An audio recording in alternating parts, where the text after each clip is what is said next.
Welcome to the ICL Top 4. SLTC versus the Lorcana Lazyboys. It's been an intense top 16 so far, and the meta itself has everyone barking in contention and wondering who let the dogs out. But before we get into the action and see them cards flinging around, we're going to play everyone's favorite game. Guess that caster! Hello, Luke. How are you today? Well, now they know who I am. Oh, my apologies. Oh my gosh.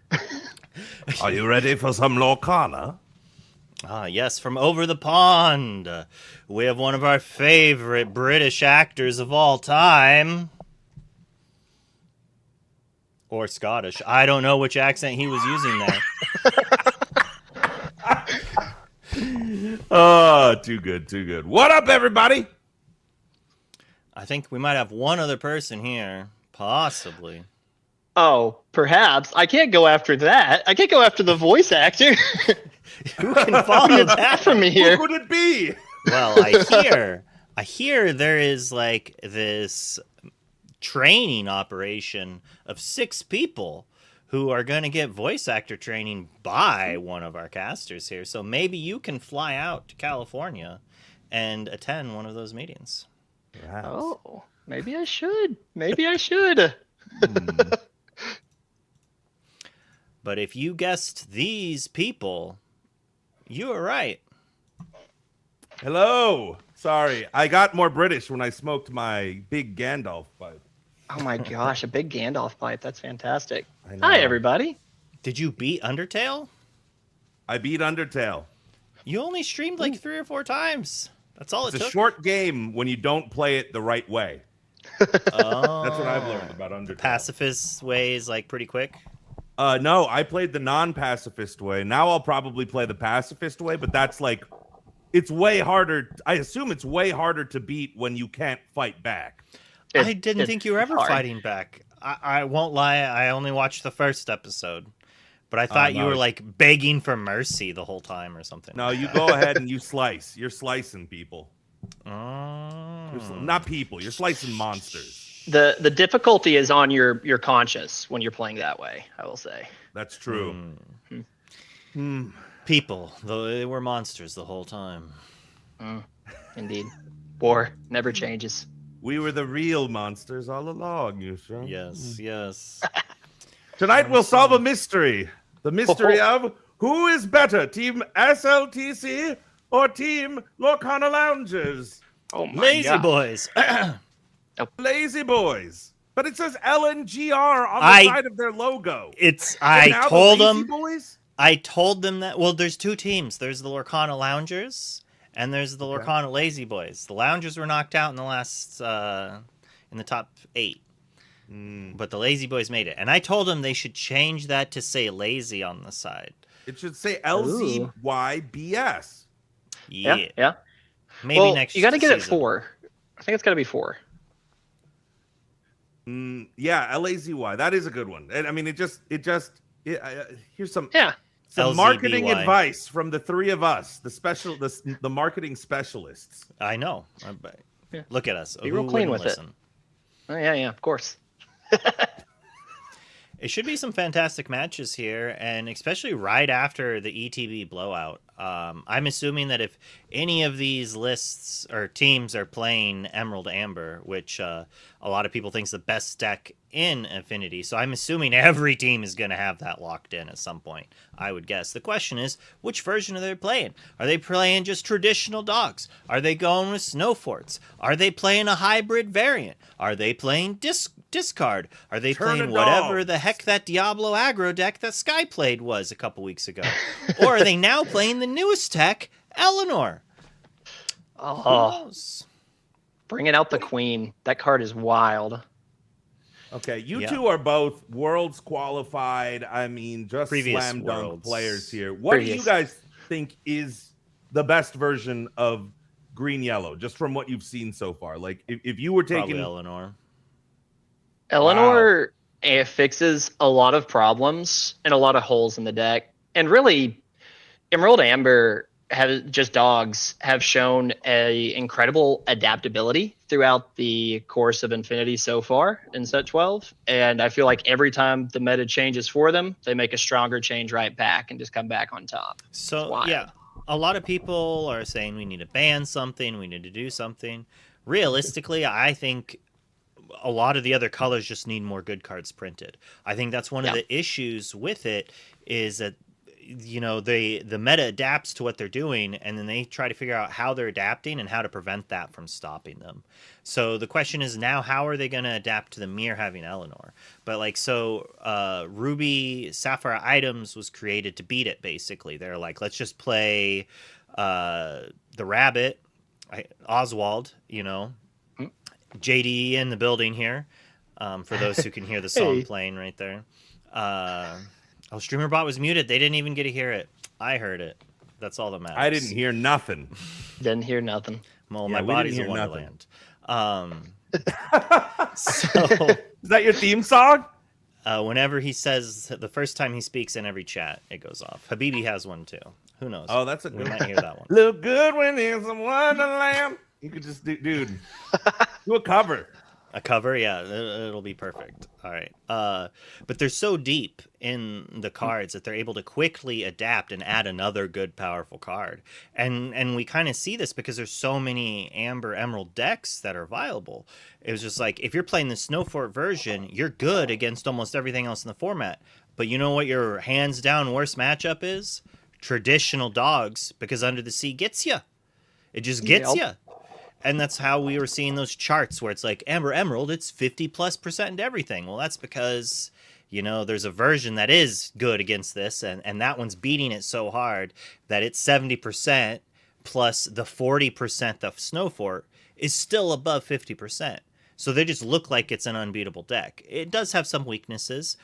It's just unfortunate when a lot of those weaknesses are in the same color combinations as itself, because then it makes it look like a much smaller meta, even though it's truly like 4 or 5 different decks.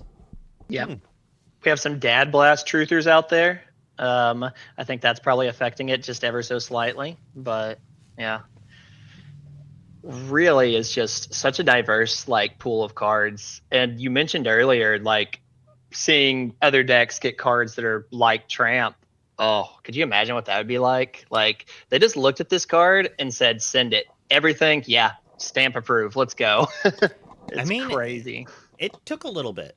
I think Tramp initially was just making Chernobog. Yeah, it was like when Emerald Amber, when this card got printed, Emerald and Amber both, I feel like, were weaker colors. Right? So I feel like now that we're printing some heavy hitter cards in Amber, some slam dunks in Emerald, the Tramp in Infinity is kind of going off and being able to shine, but I don't know. And every color has been getting new good cards. Don't get me wrong. The problem is, if it's truly a problem, is that the consistency of powerful Amber and Emerald cards are just a little bit higher. But that could just kind of be what they're designed to do, and there's stopgaps in the other ones. If Amethyst is known for drawing cards, they have to be much more I can't think of the expression, but they have to really analyze every card that they make that draws cards so they don't break it. Whereas with Emerald and Amber, it's just like, oh, this is a little aggressive character, whatever. We've got hundreds of these. Oh, well, it turns out when you got 100 of them, you can just put all of the same card in a deck, and it works out pretty well together. Mm-hmm. I think, you look at, is Tramp being punished or not for the sins of Grandmother Willow and Dale and all these other powerful cards? Or is it just the card behind it all that was carrying it when it was bad, and now they're getting so many new toys? Is he limiting design space in the future for Infinity if he does stick around? It's weird. Tramp, to me, feels like Dredge. Where it's Infinity and Dredge kind of mixed together for Magic heads, and those are both very powerful abilities that let you cheat resources of sorts. The fact that Tramp fills up your discard with cards you get to take advantage of that with Lilo. as you and I over the weekend, we were taking advantage of that with Alien, where like I'm gonna Yep. discard these aliens and then challenge with mine and get it back. So it's when you can take a card that has things in it that appear to be a downside, right? Tramp doesn't draw you 1,000 cards; it filters 1,000 cards. So the downside is you get to keep the same amount of cards as you had before. But if you can take advantage of that by discarding cards that then you can use again, that's more virtual card advantage. And that's the more of those cards that get printed, the more powerful it is, which is how you're saying, is it a liability in Infinity?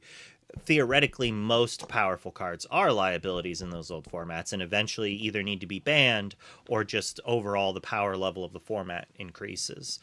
There will be days that in the future people are like, I can't believe they banned Flaversham. This card is trash. And that's because Flaversham's too good. It's going to be a long time of them printing cards that are not as good as Flaversham, but close.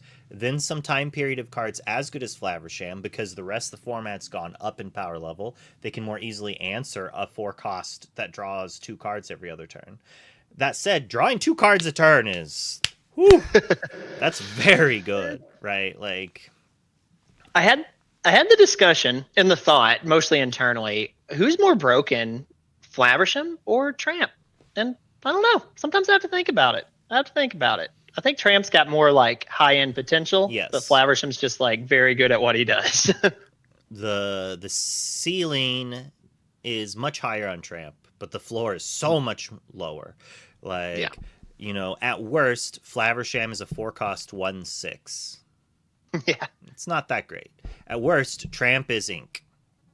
Mm-hmm. Because you can't play him, because he costs 7 and you have no characters, right? Like, you have no characters in play and no other cards in hand. It's just like, ugh. I mean... And sometimes the play style puts you in some weird ways. You get a hand of like 3 or 4 Grandmother Willows and a whole bunch of other things, and you don't have the ability to get them out. You can go into that inkwell pretty quickly. Yeah, and inking Tramp is like, you never want to do that. Like, every time I did that on the weekend, I'm like, if I'm losing this game, it's probably because I'm inking Tramp right here. But I can't think of I think it's too greedy for me to not ink him. Yeah. Oh man. So much to consider. Kind of an interesting couple weeks. Yeah, I'm hyper interested to see what wins Dortmund. I think that is when I think that's when we have the definitive answer. Because if it's like we got a top 32 and it's like 25 Emerald Ambers, then I think they might have second thoughts about Tramp. The tricky part is 2 weeks before Indy. Do you switch it up, and is that when you do your Bucky? Maybe you get the old Bucky treatment. All right. Well, we're gonna jump over the action right now because they just started. Let's go. Oh, here we go.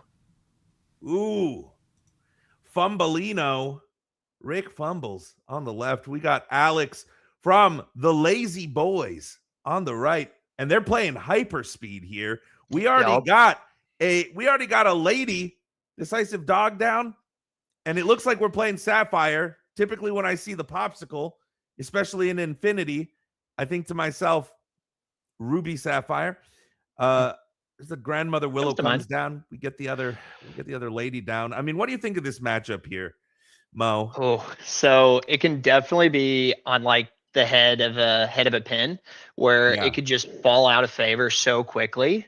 I lean towards the dog deck, and we're seeing a very aggressive start come out here with a lot of potential behind these ladies. But both decks are kind of seeing what they want to see here. You got Pop, you got Cell. I don't know if there's a Bell 3-cost in this deck, but otherwise they're kind of doing what they want to do. So we're going to see a good game out of these guys.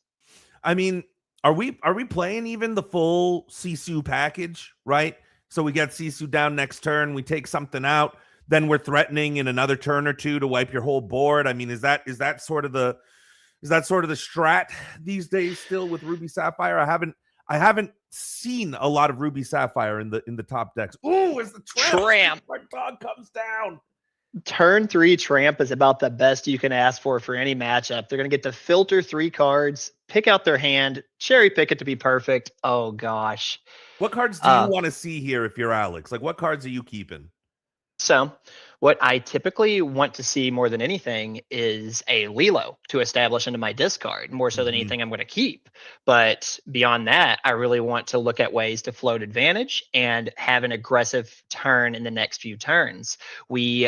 I don't know if this is open deck list or not, but we could see another Tramp potentially to go outwards into the next one. We could see perhaps, okay, not open deck list. Fantastic. There's that Lilo I was talking about.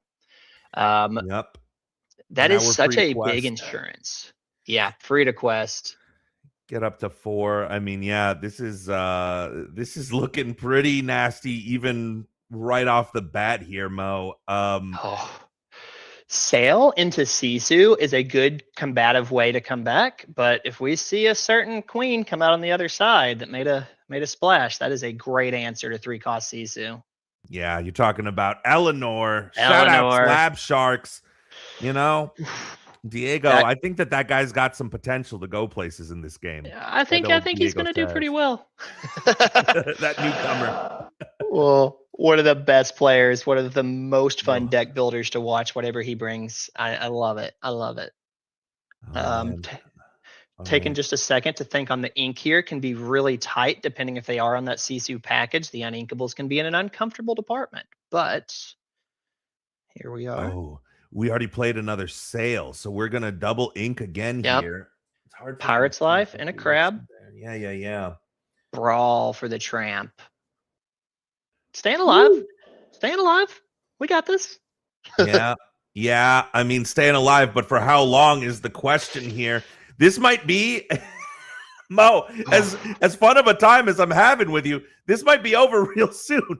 It just may. So we mentioned cards. We wanted to see off Tramp. I think Mowgli, Ursula is going to be a big card to look for here. Something to put you in out of that be prepared range. There is Eleanor coming down on the field. We got the 1-cost discount here. We quest for 3. Not only that, we draw a card. There's no damage to give to the other extra lore characters. No characters. Extra lore to boot. Extra lore to boot. But what do we do? We're still maybe 2 turns away from winning this whole thing, right? Like, okay, well, Olaf, not a bad start here. Sure.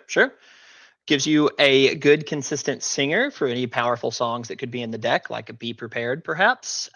Just minuses that lore down, something we really want to see. I think probably my favorite play to come out here would be a Maui Shark to be an insulation against like an Ursula, but still not bad. Not bad. Yeah. Lilo comes out. Makes a lot of sense. Bring back that Brawl back to your hand. I mean, most of the cards in Alex's deck are going to be Brawl worthy. And I mean, if we snipe the okay. How far? Notably, that Maui Shark is in hand. Fumbles chose to go for the Olaf, I think, so he can play that Vision of the Future, Brent, and he can sing Be Prepared on the next turn. What a solid move. Very smart. Very, very smart. I didn't even think of that. Wow. This is why your world's qualified, Mo. Previous. I'll be back. That's my goal. I'll be back. I mean, you're 1 for 1, buddy. Yeah. Can't get much better than that. All right. As Fumbles is going to take the play here, we're going to see 5 cards. 4, 5. Does he see it? If he has Be Prepared here, I mean, it's Be Prepared or bust, right? I think that 10 lore mark, it's just going to be so hard to overcome with a Lilo in the discard. Okay. Right? Oh, we got to sail the... wait, what was that? Develop. Okay, and it's... How far? Okay, we're going through it. We're going through it. We're looking through some cards. Oh, no. Let's see. Okay, we got 1, 2, 3, 4, 5, 6, 7 for 17 lore, but off the Eleanor trigger, it'll be 18. And if we can get one single Tramp down, that's game on Alex's side next turn. So potentially game for Alex, if Fumbles does not have an answer, I've seen this posture before. I've seen the old both elbows on the table, looking back at your hand is not where you want to be. Nope. Fingers crossed. That is not the hands of someone who just got their be prepared. Oof. Not at all. So he's counting. So maybe there is something that he can sing here. Maybe there's a song that he can sing or something he can do. I mean, I don't know what else there would be to think about. Yep. I guess challenging in. You got to challenge into and that the question is, which do you challenge? You challenge go for the Lilo, or you could the ladies. Like I think what 3, 4, 5, 6, 7, 8, 9. So we do live through one lady. So I think we're okay. Okay. Yeah, that's ooh, that's rough. We got another turn. We got everybody calm down. We still got another turn here as Alex. My man just got 9 cards closer to that be prepared. He's set. True that. We got to see what else he's got cooking in the hand there of Fumbles, but another Grandmother Willow will allow us to play something else down. Ursula get an idea of what's down. Maui Shark still there, and the Grandma Tala is what we have added.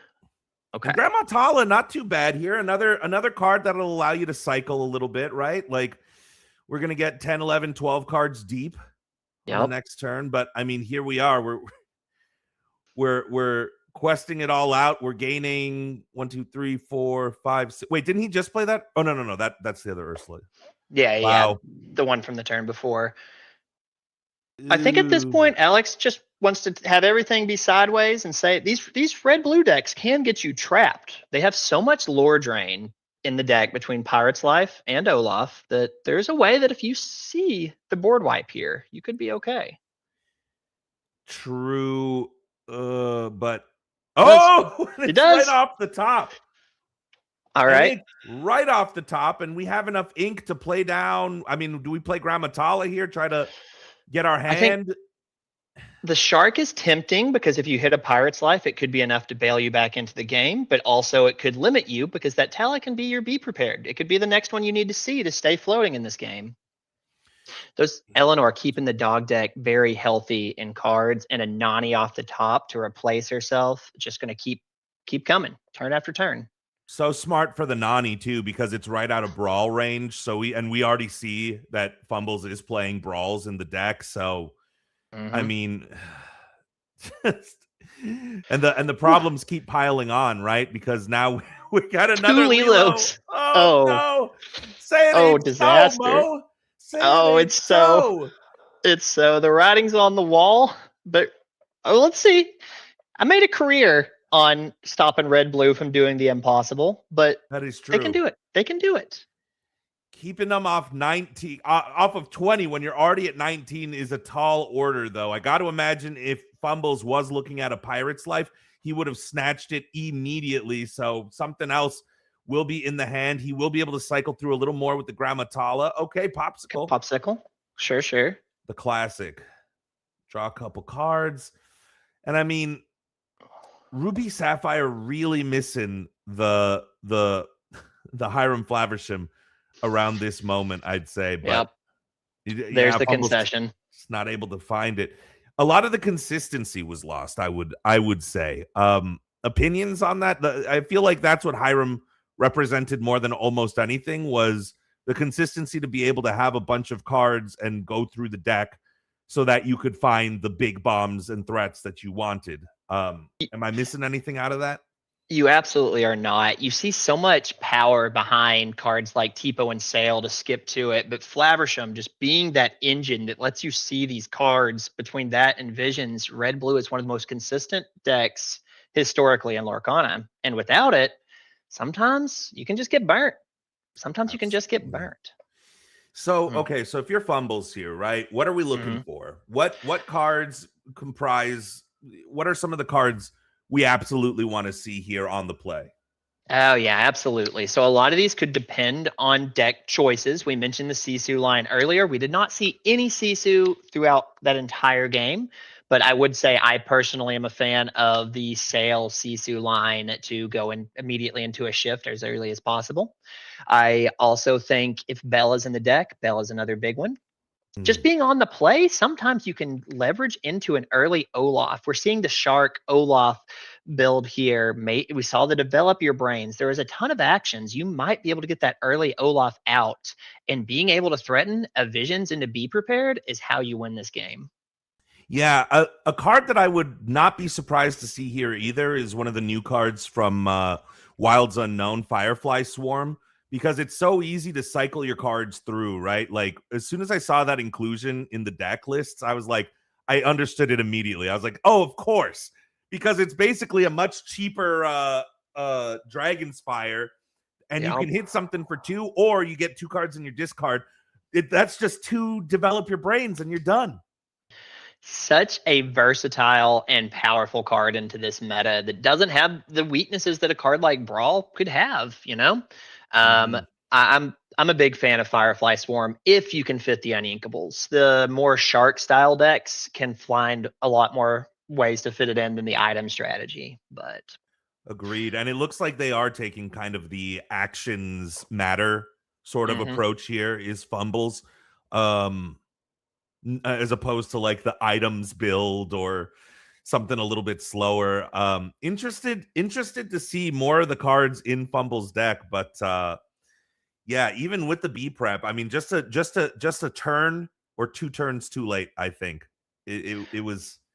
The damage was done. The damage was done at 19. You know, that's even within Pirate's life range. They could still throw out enough bodies to overcome that. Oh, tough.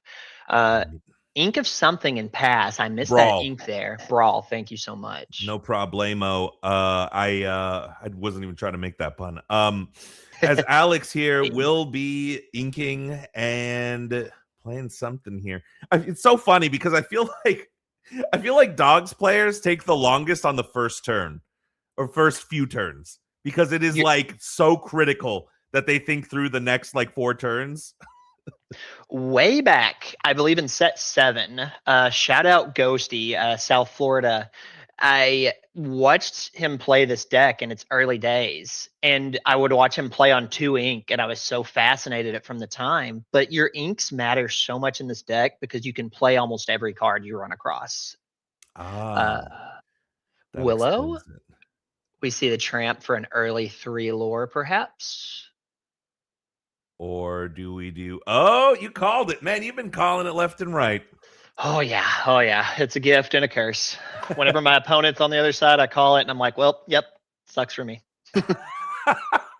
Oh no, as we have to hard cast the How Far I'll Go. Not a bad card, but you hate to hard cast it. It is an unfortunate one, but we think about what we gain from it. We are on the play. We get to maybe leverage this into a Shark, or we get to that earlier Be Prepared, but we are at the mercy of Ursula Deceiver. We'll have to see what is going to happen this turn. Yeah, we are definitely. And especially when your opponent knows now that you're on an actions build, it's like it. I guess when I think about it, not many songs, probably just How Far I'll Go and Be Prep, right? The rest of them are mostly just actions. Definitely. But very good songs to be hitting, to be fair. Of course. And getting the TPO down, I mean, I'd still say you'd want to do the sale so you get the extra card, right? Like having this body down is not the body that you want. It's Eleanor comes back down. I mean, Alex is just, he's got it all. He can even kill the TPO if he wants to. He is. Yes. That's just rude. Come on, Alex. Oh, no, he can't. He can't because, he can because it's exerted. It's not questing. Yeah. The Eleanor's still new. Oh, the TPO. Say it ain't so, TPO. Say it ain't so, TPO. All right. We're fine. So stabilizing here. Shark is the play we want to see. Yep. Alex could perhaps be on some answers to Shark. We've seen Horseman Strikes work its way in and out of the meta. I mean, that would be absolutely devastating right here. Like, if Horseman Strikes comes out here, I'd say, tell me the game's over without telling me the game's over, you know? It's, you offer the handshake at that point, I would imagine. Okay, so the Yeah. Urs. Oh, wait. Oh, Oh, wait. No. Okay, it's fine. It's coming down anyways. We're good. yeah. No angle shoot. Okay, so there is the Sequencing be didn't quite prepared. matter. Yeah, Yeah. B prep or the how far I'll go. Obviously, we take the B prep. But now that Maui Shark is Able to just add it back. He goes sideways, says add it back. Let's roll. All right. Yeah. So values the card he's going to draw over the board presence here, which against Shark, it's not like it's going anywhere. We can't just let it obtain like infinite value over the game. Why is 2 damage on the Shark? Isn't it just 1 damage? I believe it should just be 1. Is there a second Eleanor? No, it should just be 1. Should just be I have a feeling 1 it's not going to matter. damage. But Yeah, maybe. it shouldn't. I mean, if you're doing it every turn, it's gonna that 1 damage is going to start adding up after a while. And even if you She is such a mirror breaker and just really brings to question, do I play Snow for it? Do I not? What do I do? Like, there's so many ways to approach this deck going into these large DLCs coming up. Fix the dice. We're good. perfect. And if I'm Fumbles, I'm sitting there going, why did you turn sideways when you know I have a B prep in there? Do you have another Ursula? Or is Alex just and he's got enough ink so that he can literally just play B prep, right? Like I'm more so curious of going sideways and why not go sideways with the Eleanor at this point. Like, if we're running that gamble here, yeah, I feel like I would value the 1 lore. We'll see. Yeah. We'll see. I mean, we're I getting think up to there's 12. Yeah. Sorry, what was your point? Oh no. I was just debating that in my head, trying to think of why you would. Yeah, Mo, take me through this. Like, I don't know how many cards Alex has in hand, but he unloaded a lot of cards last turn right into this Shark challenging in. I mean, is this potentially like is this potentially an oversight? It could be. I wish I could tell how many cards are in Alex's hand at the moment, because we really went crazy there for a minute. I know we at least have 1. Thank you, Eleanor.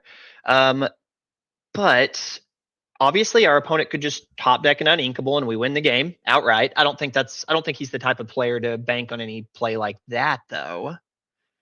Yeah. Why would we not? Just the Eleanor, it confuses me. We'll have to see. Fumbles has taken his time going through this turn.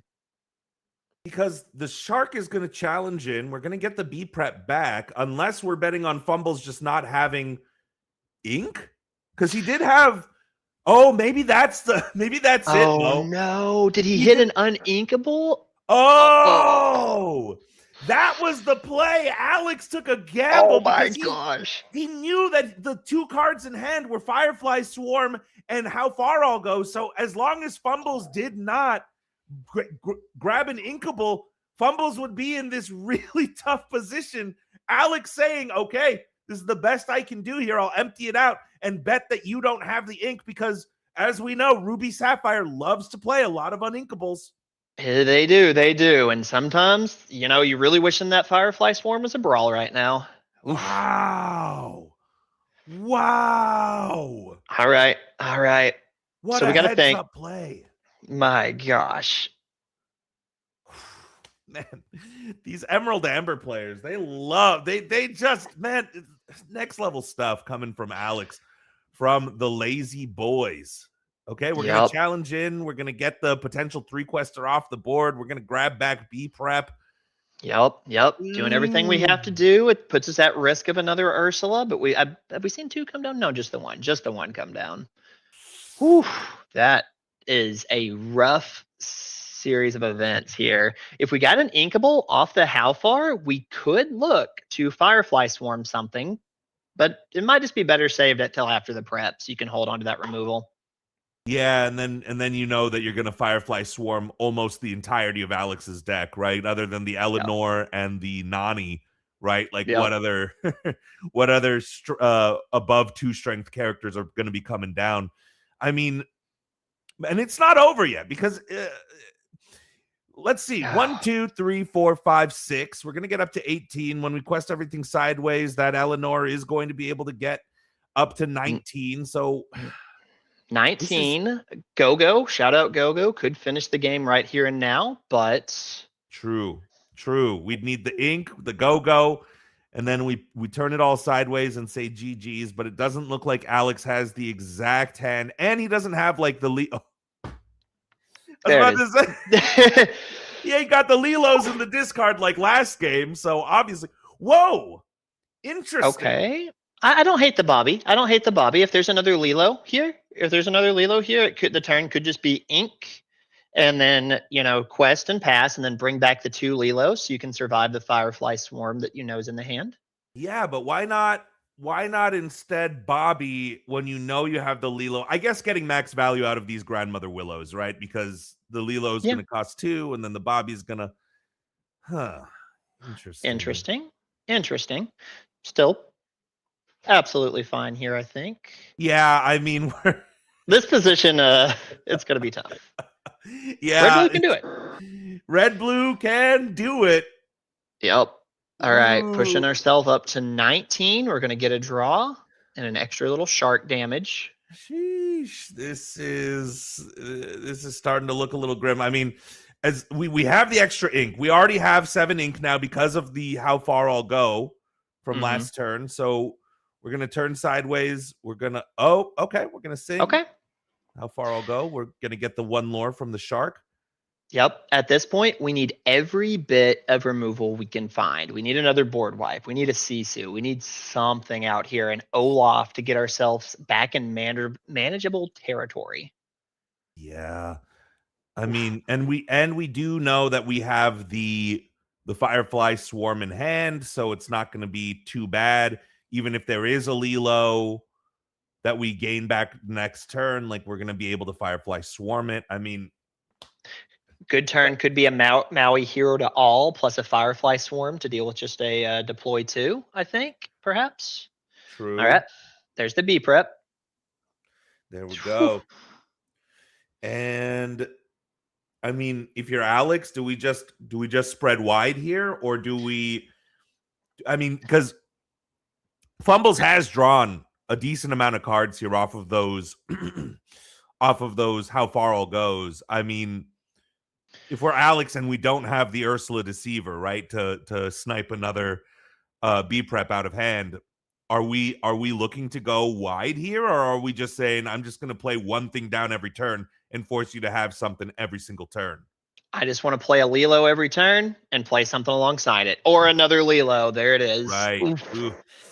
Okay. You called it again. Maui Hero to all. Firefly Swarm.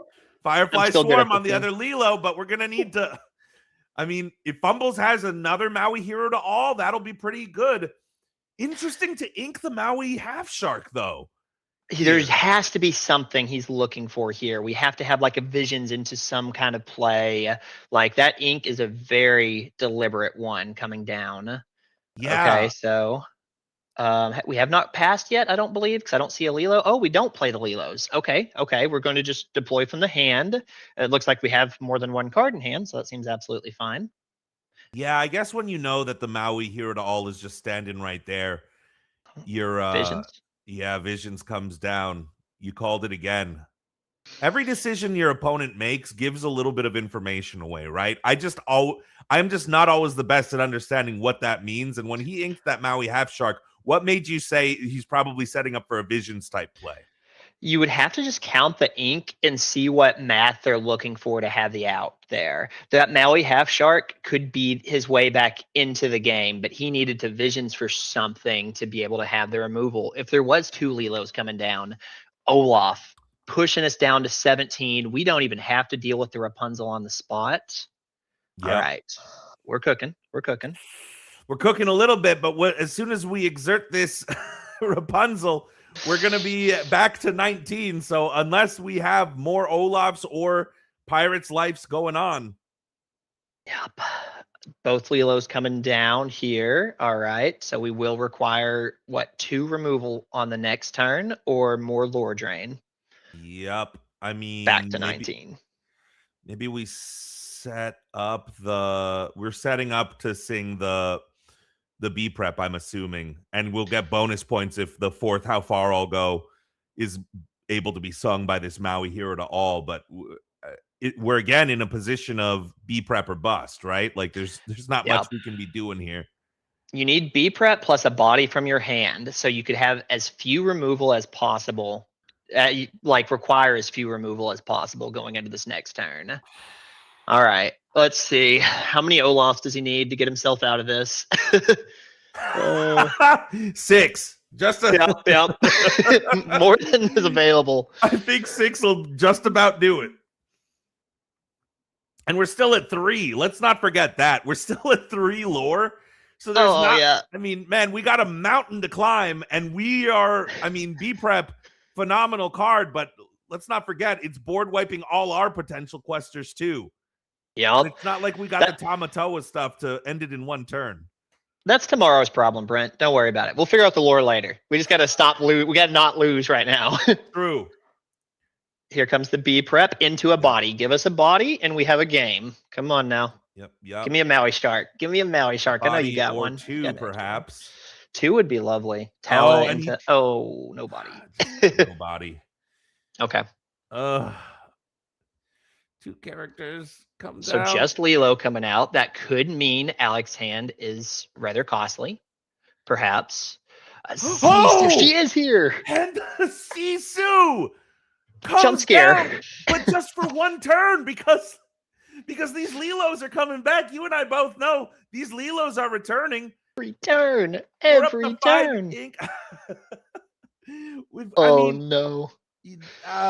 We're still in yikes territory.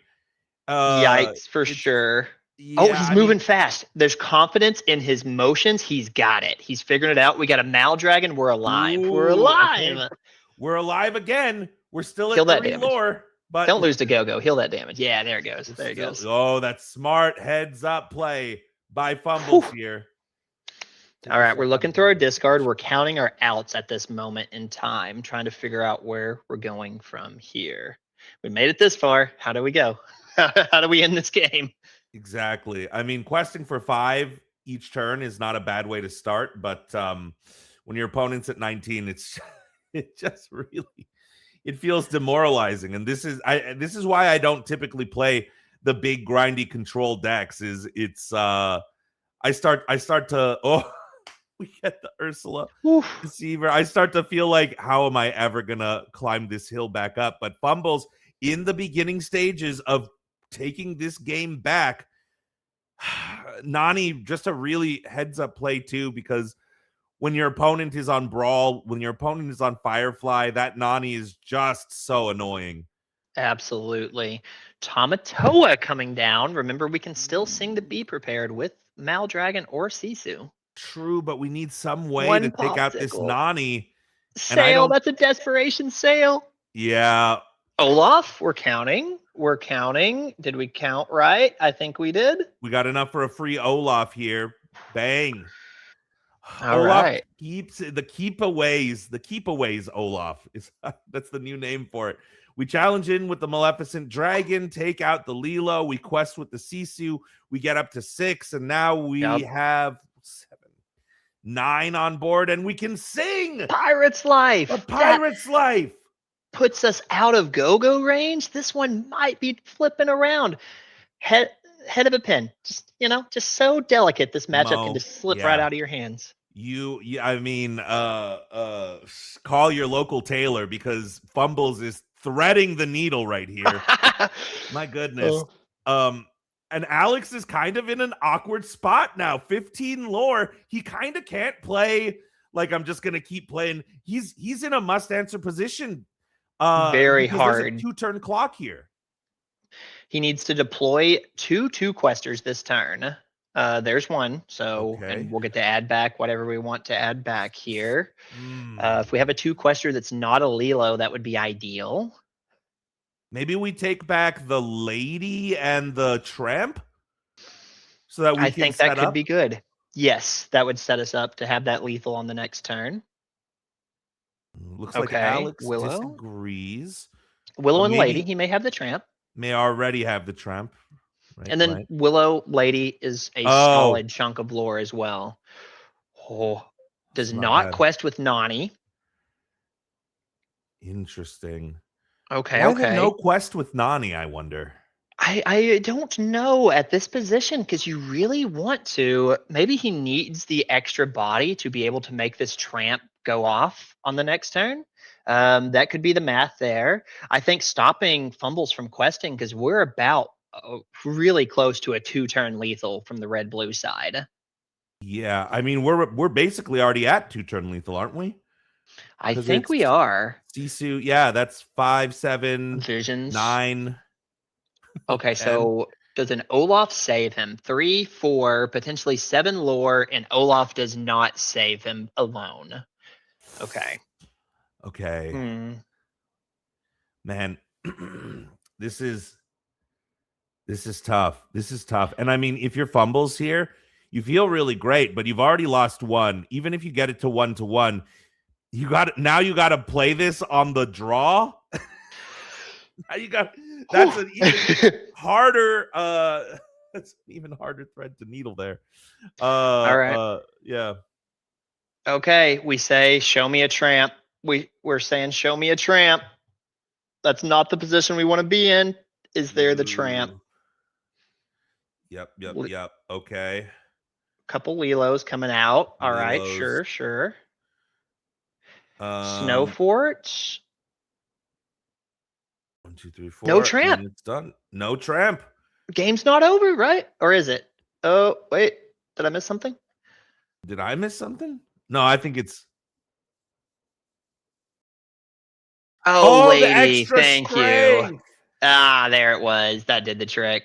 And Alex. GG. Oh, Fumbles looked like he was about to take back command of the game, and Alex says, I'm going to keep you off of it. My goodness, what a match. I mean, Oof. Mo, is there Whew. anything that Fumbles could have done different there? I'll put in my thinking pipe and think about it, but I don't think there was anything that man could do. Not drawing uninkable on turn 7 would have helped him out a lot, I think. That kind of felt like the match to me. I mean, there was still a lot more Lorcana to be played from that point on, as Fumbles showed. Like he forced him to top deck something good. Yep. But Alex smartly deciding to add ink to the inkwell so that he would be able to play. I mean, Develop and build around the Lilos. Like, we see certain Sapphire decks starting to play Spooky Sight in it because this Lilo is becoming such a huge problem in Infinity that you have to just have certain more permanent answers for. Man, oh man. What? I mean, Ruby Sapphire. And he got the big C up. It's helping me think. I'm telling you. It's a it's a solid investment. Thank you. Chat, you loving my pipe? I am not looking at chat. I hope you are all digging my big Gandalf pipe. Anyways, Mo, I mean, you've seen the discourse on X, you've seen it everywhere. I was gonna set you up for a question, but it sounds like we got an interview, so let's throw it on over, shall we? Hello, Alex. my goodness, is up? What a way to win with the Snow Fort for the +1 strike. Mo and I both missed it. We were like, "Wait, what's happening? Is Fumbles just scooping for no reason? What a play!" Yeah.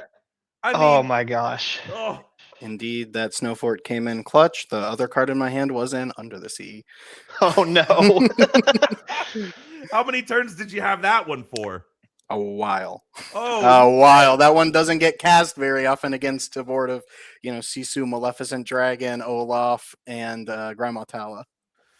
So I got 2 questions for you, but first one, how much were you sweating the turn the Maleficent Dragon came down and he started to speed up and it's like, oh no, he's got like the stuff to turn this?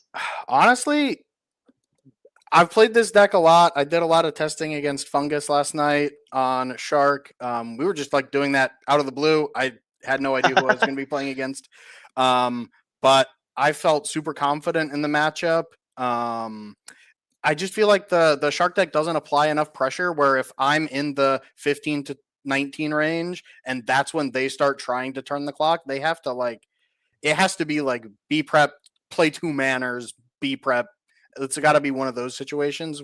But yeah, I feel like that matchup's pretty solid for dogs. I just picked up this dogs deck, I want to say less than 7 days ago. I picked it up on Saturday after being maybe one of the longer spoken critics of dogs. I finally decided, hey, if you can't beat them, join them. And on Saturday, I think I decided to join them, and it's felt great. I love this deck. It's too powerful, and as you've heard the rumblings online, people are calling for action. But if no action is taken, I'm going to be probably happy with this choice for Indianapolis.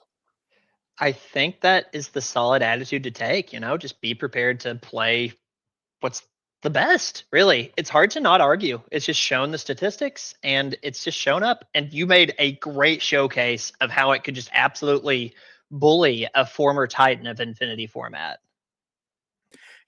We've got these Titans of the Infinity format, and they're just not ready for dogs. They're not ready for Tramp, I guess.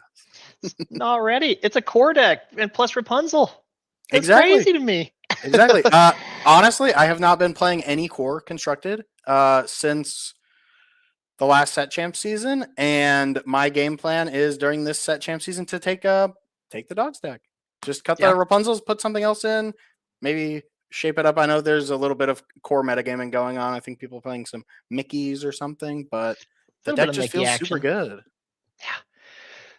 I think I have one more question, and then I'll let Brent take over from there. Please, go ahead. How relieved were you on the 6 ink turn? We're about to flip over. The B prep's in the yard. You go and say, "Send it. I'm going to recover from this." After he gets it, and then he draws the uninkable, I assume, and the game, I feel like, just flipped at that point. I had been ready for an even grindier game, and one that was a little tighter, because then I don't get to gain as much lore, and I'm not able to pressure as hard.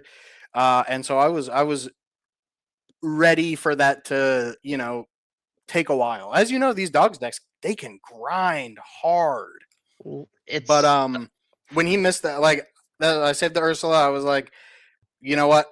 Leave him with 2 inks and see what happens. Yeah. Absolutely. With a Lilo lady, the deck just has a phenomenal late game for such an aggressive deck. Totally. Full package. I want to ask, when that turn happened, were you doing math in your head about how many uninkables you were assuming he had based on the cards that you've seen thus far, and how many were already used and how many weren't used? And was there complex math, or were you like full send? We're gonna no, I was just letting it ride. I know the deck. I know that for a control deck, it plays a higher than maybe average amount of uninkables, especially if they're on Cinderella. I don't think I saw any Cinderellas out of fumbles, but they have B preps and Firefly Swarms and Merlin's Carpet Bag and sometimes Cinderella and How Far I'll Go. So the deck does play a lot of uninkables, and so sometimes they can get tripped up like that. It's happened to me. I've played the deck a good amount as well. Honestly, the card I was the Sweating Bullets is in the first 2 turns where I find out if he has the Liquidator or not. Oh yeah. Interesting. I think when you look at a play like that and you look at a Maui Shark across from you, there's a How Far, he's going to be removed one thing off your board in general. I think the full send it, you just make the play that wins you the game, not the one that doesn't lose you the game. I think is the way to put it. I'm curious too, the second to last turn you had, you didn't quest out the Nani, and Mo and I were both wondering why not. Could the Nani quest? I thought I had brought back 1 Lilo and then played the Nani upright. I don't remember. I'm bad at I don't remember either. Back in So game states. I may have not been able to.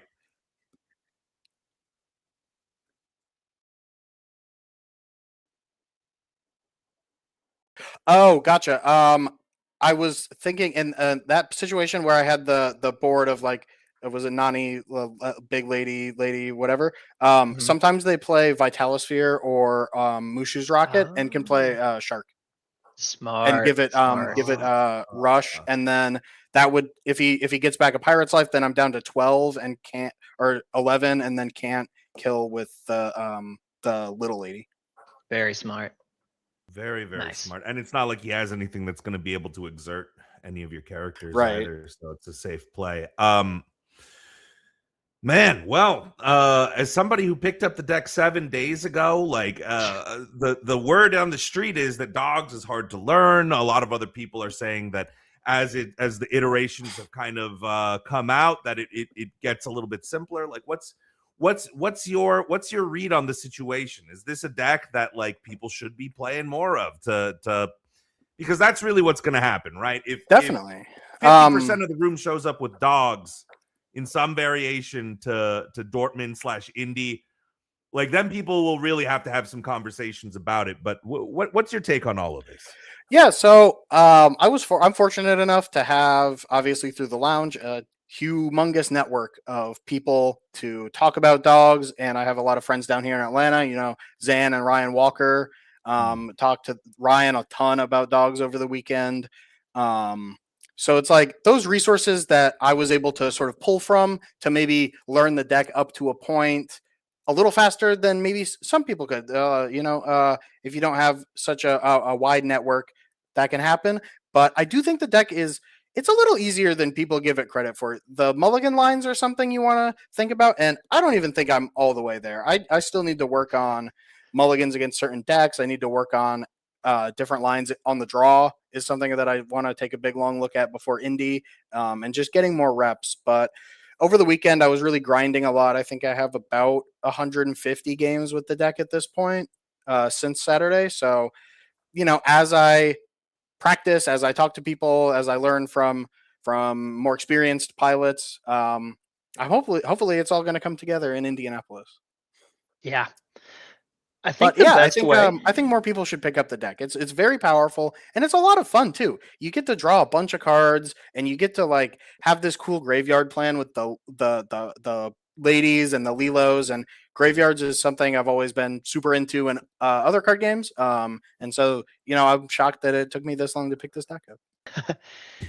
The deck itself, you mentioned it's like not as complex as you thought it was. I think it just plays very differently than most other decks in the game, especially in core. But when you look at Infinity, even it's a very unique deck.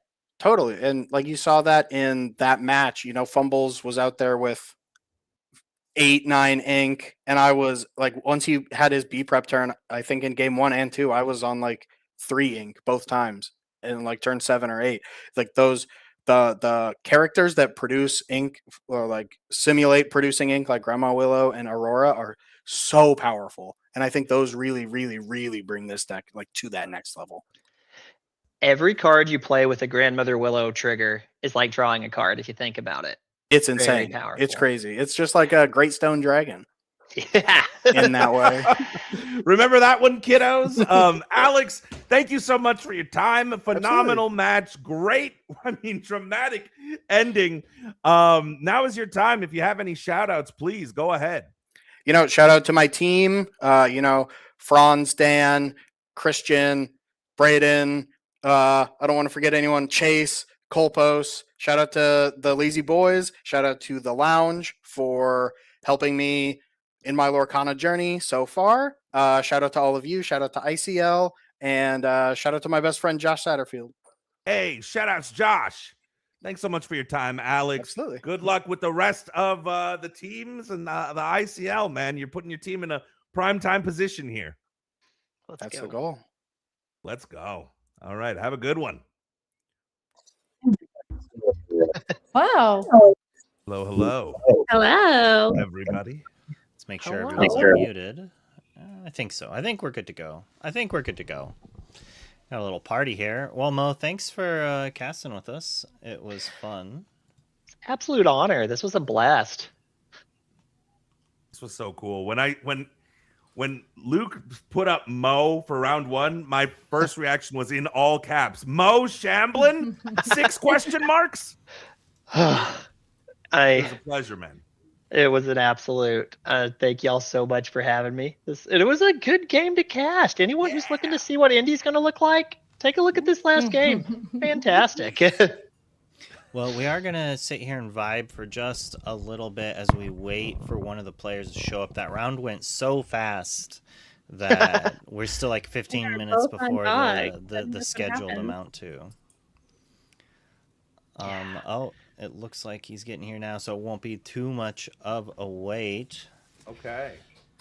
But Brent, our favorite Hobbit, it's good to have you here.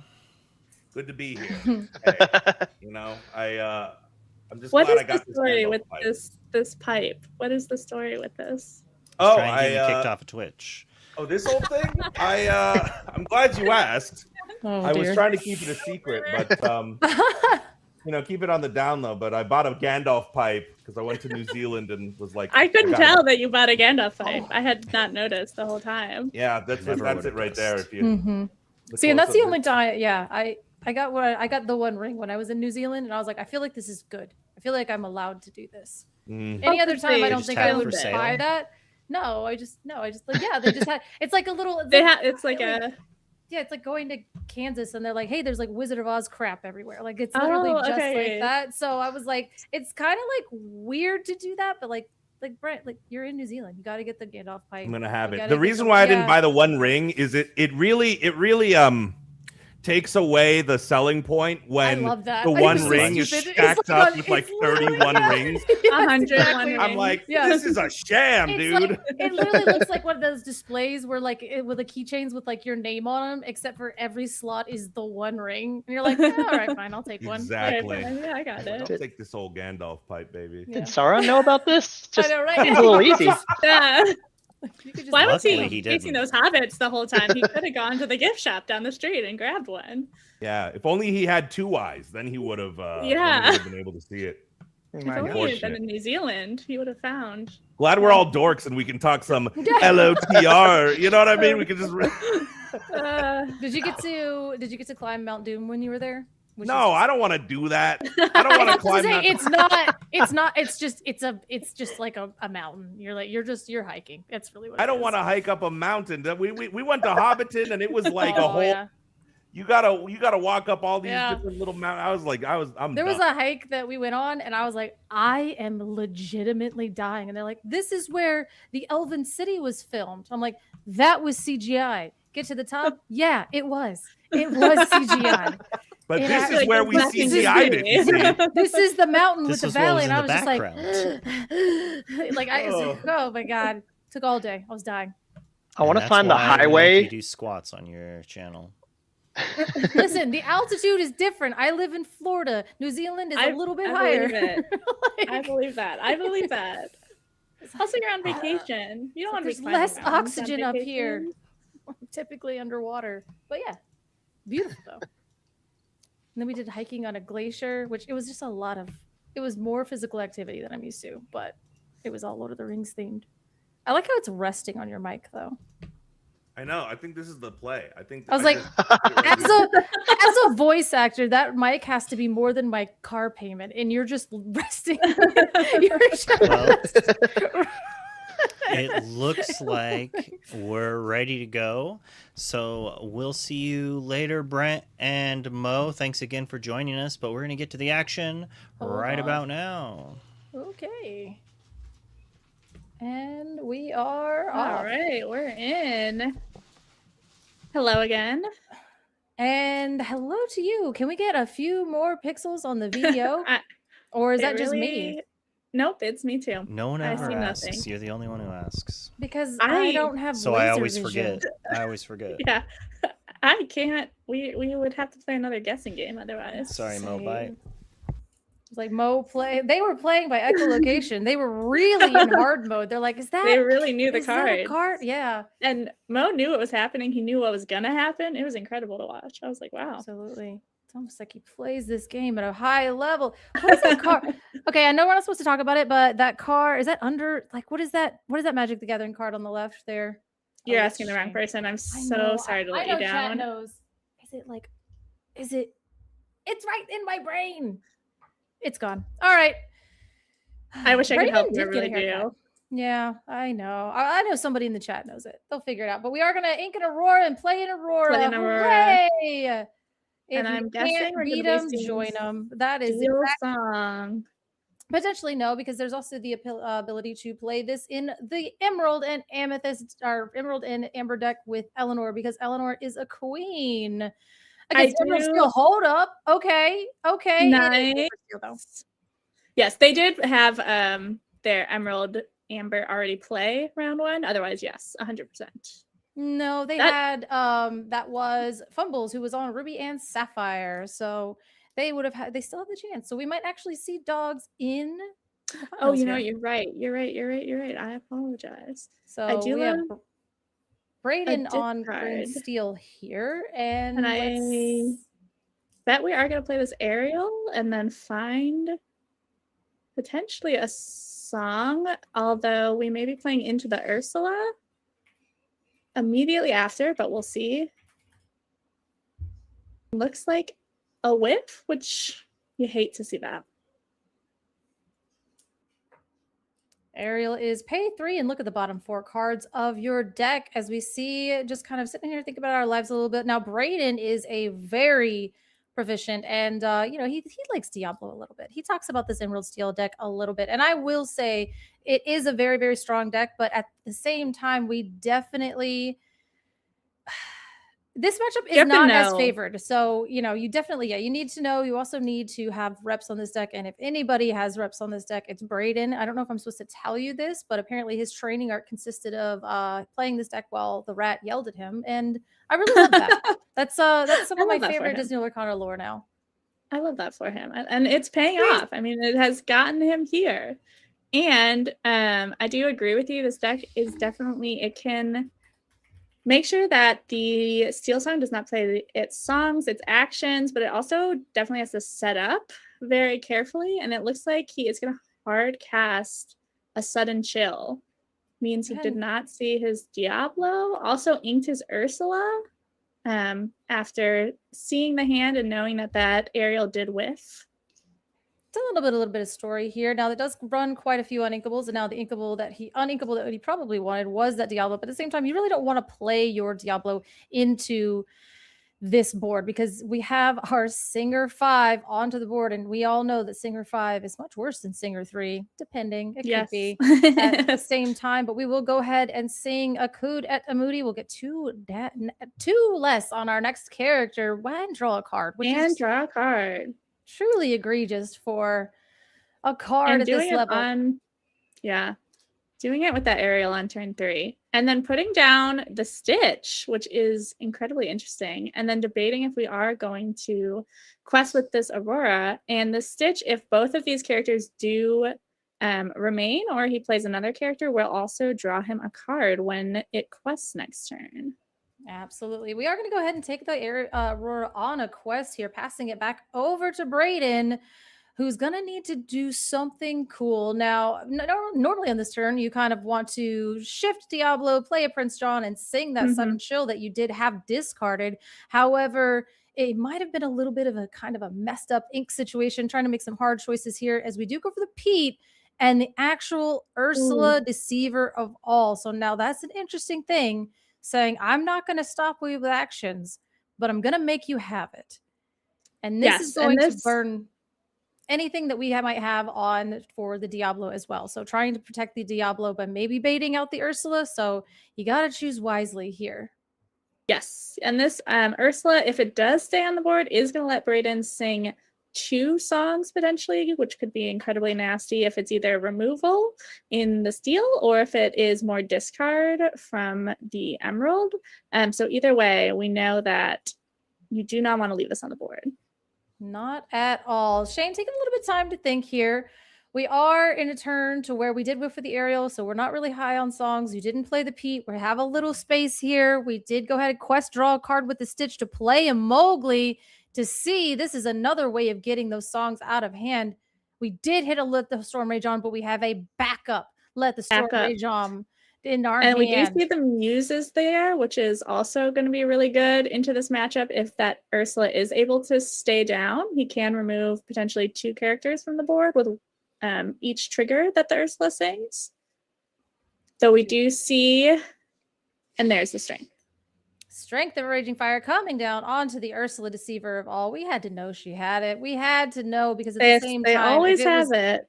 if we just let that sit on the board, it was definitely going to be a problem. Passing it out back over to Brayden now after that Deceiver of all goes in there, inking, keep the ancient ways, but now we do have the Muses on board, and she definitely has ward. And that's great into this matchup, and also is going to be definitely help him remove some of these singers or this Aurora that might cheat out some other princesses or queens. Shane is a little low on ink. I think he skipped inking last turn.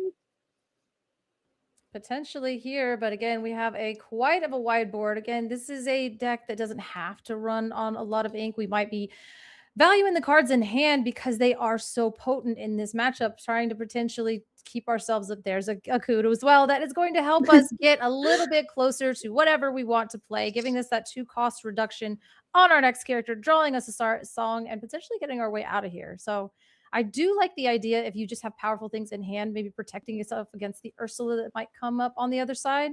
But we do play an Ariel, which is going to hopefully get us another song. And this is interesting. So he did end up hard casting the Acude and quested with the Stitch, and then did leave that Ariel up instead of singing it initially with the Acude, depending on what he drew from that second Ariel that he played. He did grab the Let the Storm Rage On as a good heads up play by Shane, using his ink and making sure that we can have those singers, because we will be able to sing, draw another card, and play that Cinderella for basically free at this point.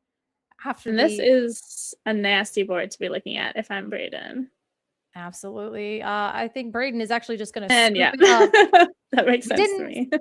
Didn't see what we needed. We didn't see really nearly anything. We had a shot at the one instance, but at the same time we inked the Pete as opposed to playing it, but that really would have just staved it off for a turn, which doesn't help us there. You kind of needed to just pray, set up the Ursula Deceiver, set up the Muses, and hope something good happened. And if it didn't, then it didn't. So, and it is tough there. I mean, he did look at the hand and didn't see any songs really. The Ariel whiffed, but they always find a way to find that steal song when they need it most. And Sean did, and was able to take care of that Ursula. And I think that was kind of the game for Brayden after that, because his Shane's board just got very out of control very quickly.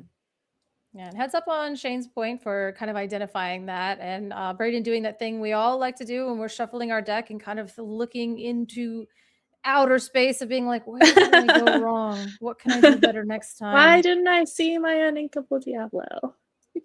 What could I have done to see that on turn 2?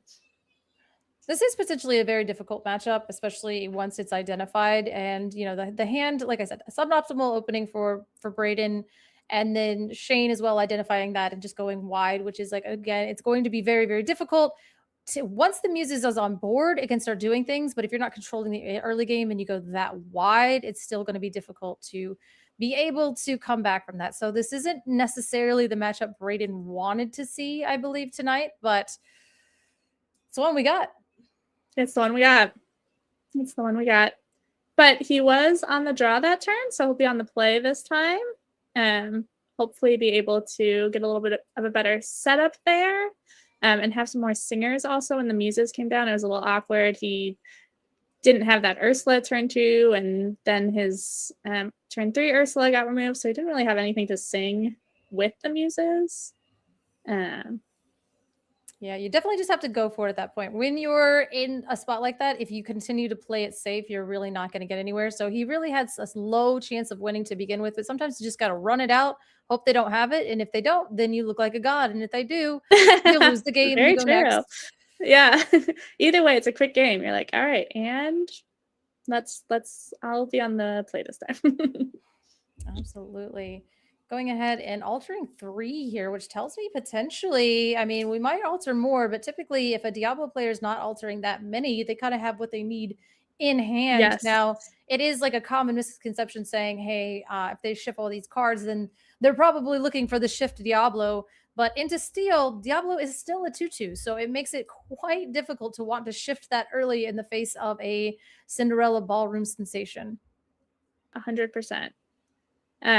Definitely maybe gonna prefer getting his Prince Johns down with some discards, getting his muses down, which have ward, which is just gonna make it a little harder for Shane to interact with his board while he gets it set up versus potentially that Diablo.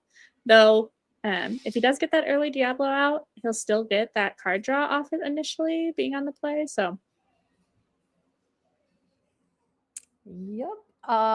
Just going through and doing our 3, 2, 1, 1, 2, 3, getting that on there, making sure our that's always my favorite thing. Like, what if you mess it up? And you're like, it's 3, 2, what, like my right or yeah, your right? But that's I always good. make it up. I'm like, Sorry. I think this is what you said. I hope that's what you asked for. Yep, yeah.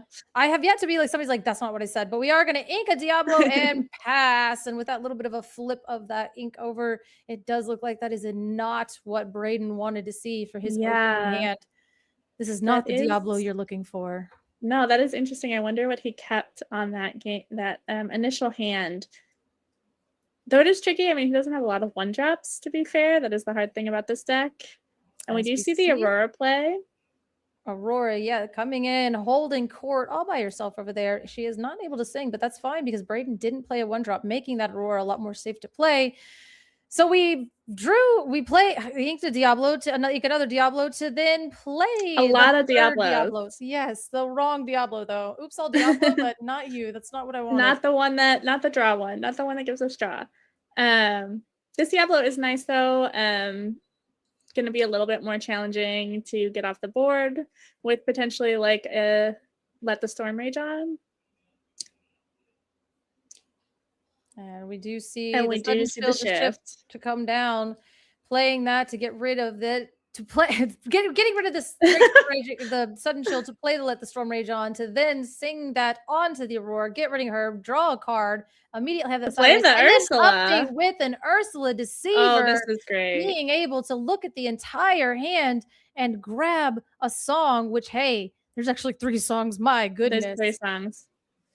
And it does look like we are going to take the Let the Storm Rage on to protect our Diablo, which makes a lot of sense. And again, just hope that they don't draw it off the top. We do see that Bare Necessities there, which has been a good include, I think, especially for this Amber Steel list, looking for a little bit of safety against those those snow forts. Snow forts, yeah, you can snipe it if you're singing it. Being able to take the non-character choice out of their hand, which is kind of nice, better than Mowgli in my opinion, but hopefully Mowgli doesn't let you choose, but Bare Necessities says, hey, is that a character? Get it in there. But we are going to sing the Bare Necessities because listen, it also hits songs. Fire the cannons. And those are 3 songs. All songs. You get your pick. And we will go ahead and take the... Potentially, I would take the Inkable because it does seem like, we are kind of bricked up here with that 4-cost, along came Zeus that could get rid of anything it wants to, but it's the same thing. The Has Set My Heart breaks items, which is hilarious. Now, this deck also plays Max Goof, and Max Goof says, hey, if you have a song costs 3 or less in your discard, you can play the Max Goof, pay 1, and get that song back. So anything really under 3 cost is going to come right back. But we play a Pete Games referee, so you're not singing any song. And I think he's going to have to pass, but he's going to get the Diablo trigger, which, again, it was nice to snipe that song with the Ursula. Keeping his Diablo as long as possible is always great into this matchup. Wants to get that card draw. We might have wanted to take I saw there was a little bit of a consideration for the Has Set My Heart because that was the only inkable in hand. And we did see that Braden did ink that for turn, which means that whatever card they drew off the top potentially really wanted to keep. So Has Set My Heart was a consideration for that, but the Along Came Zeus is a little scarier. And we are going to take out the Diablo finally and get the card draw off it, which that Diablo did its job. We love to see, I think, 3 or 4 cards and was able to play around the songs really well to get that card advantage. Yep, getting rid of that is important, but at the same time, it's always funny because Let the Storm Rage On lets you draw a card after the Diablo goes into the banish trigger goes into the bag. You still get to draw, but we are going to play the aerial ethereal voice. Go ahead and boost that up for 1, which means when we do get to sing, we draw a card. So it does sound like potentially we found the aerial off of the Akud, got the reduction, and was still able to boost her. So a lot of ink being used as the Keep the Ancient Ways comes down is going to stop any items or actions next turn. It's the song, Pete. And we love that. And we're going to get our beast down. And because no actions can be played, this beast is going to not get any damage on it, is going to let Braden draw 2 cards next turn, which is exactly what he wants to do. And this Ursula is also doing her job as well, singing those 2-cost songs. And the Pete is going to take out that Ursula for exactly that reason. We're going to boost the aerial a second time. Just using our ink, being a little bit ink efficient for the vibes, but at the same time, it also gets cards into your discard, which is very interesting. So it makes me wonder, are we setting up for something a little bit more interesting in the future, or if we're just boosting it just to be doing something? But we pass it back over to Braden, and Braden will get that beast trigger, be able to draw a card at the beginning of his turn, and then draw 4 turns. So we've had a lot of card advantage in this game that we didn't see last game. However, Shane's board is quite wide, and we still only have a beast tragic hero on the board. And we are still potentially looking for some muses to help send some of those items back to hand, or some discard to get some of those characters off the board. But instead we see Mulan going, shuffling through his decks, going through his hand, seeing if he can find something that is better than what he has got off his beast trigger. Mulan is, oh gosh, she's a resourceful soldier, but she's not what you want to see. We will go ahead and discard the Strength of a Rage, or let the Restore Mage on to go ahead and play Pete, playing also down that Fire the Cannons to get rid of your Pete as well, trying to clear off the board a little bit, trying to potentially keep you off of singing. Goodness. Lord knows in this point, it's his infinity. So at the same time, it could be a Beyond the Horizon. It could be any card that was a lot of advantage. You could have a mob song. Who even knows? So getting rid of that Pete with that 3/3 stat line, finishing that off, and leaving these troubadours with resist +1 each. And then this aerial, which, by the way, this aerial singing Let the Storm Rage On is always hilarious to me, because you're like, okay, I'll do 2 damage and draw 2 cards. Fantastic. Yeah, exactly. She is one of my favorite cards that has come out recently, and just has, I think, brought a lot of life back to this deck to just really help with that draw potential that is not just through songs that draw you things. You can still use your other songs and get that card advantage as well. So she is wonderful, and a beautiful iconic as well. I know. That is a card I will probably never own. Never, but I can look at it. And we do see another boost and pass, I believe. So it may be that Shane has a handful of songs, which would make sense for the deck that he's playing. And then Braden is being very smart with what he is pulling and picking, making sure that he's getting his Pete's down, so that the Seal Song cannot get card draw, cannot remove his board, cannot damage his beast. And we are back. Sorry, life things happen all at once, all the time. It's all day, forever and ever, and it's still happening. So I think Braden is thinking here. I'm assuming he does not have another way to keep the Seal Song from singing songs, which means that his beast is in trouble. He does ink the Muse to play a Prince John down, which is definitely interesting, but is going to sing the Strength of the Raging Fire onto the aerial to make sure that he does remove Shane's ability to draw cards with what he knows is a handful of songs. So that makes a lot of sense to me.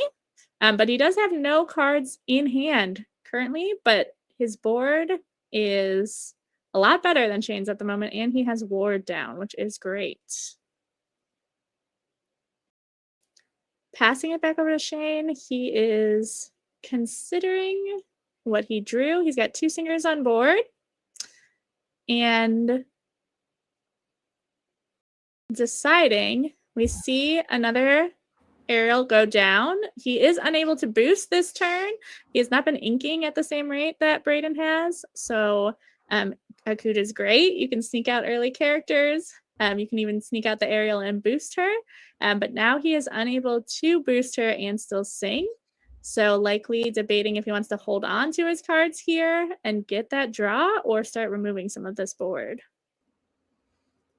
Yep. And now we are going to go ahead and we're going to double sing. It looks like we had 2 Along Came Zeus on our hands, so we will go ahead and double sing those, taking out the Beast, Tragic Hero, and that is exactly what it needed to do to take that out. Now, I'm wondering... And something else? Nope. We just decided to just double sing on that. I mean, we have the ward on the Prince John. We're not going to go ahead and take out the Pete as well. Is there something that I missed? Did I miss something? Was this +2 from the what? I'm so sorry. I had Kid Aggro. Oh, you know Where did what? we get You're resist right. +2 Thank you. from? He did. Yes, resist +2. He did sing What?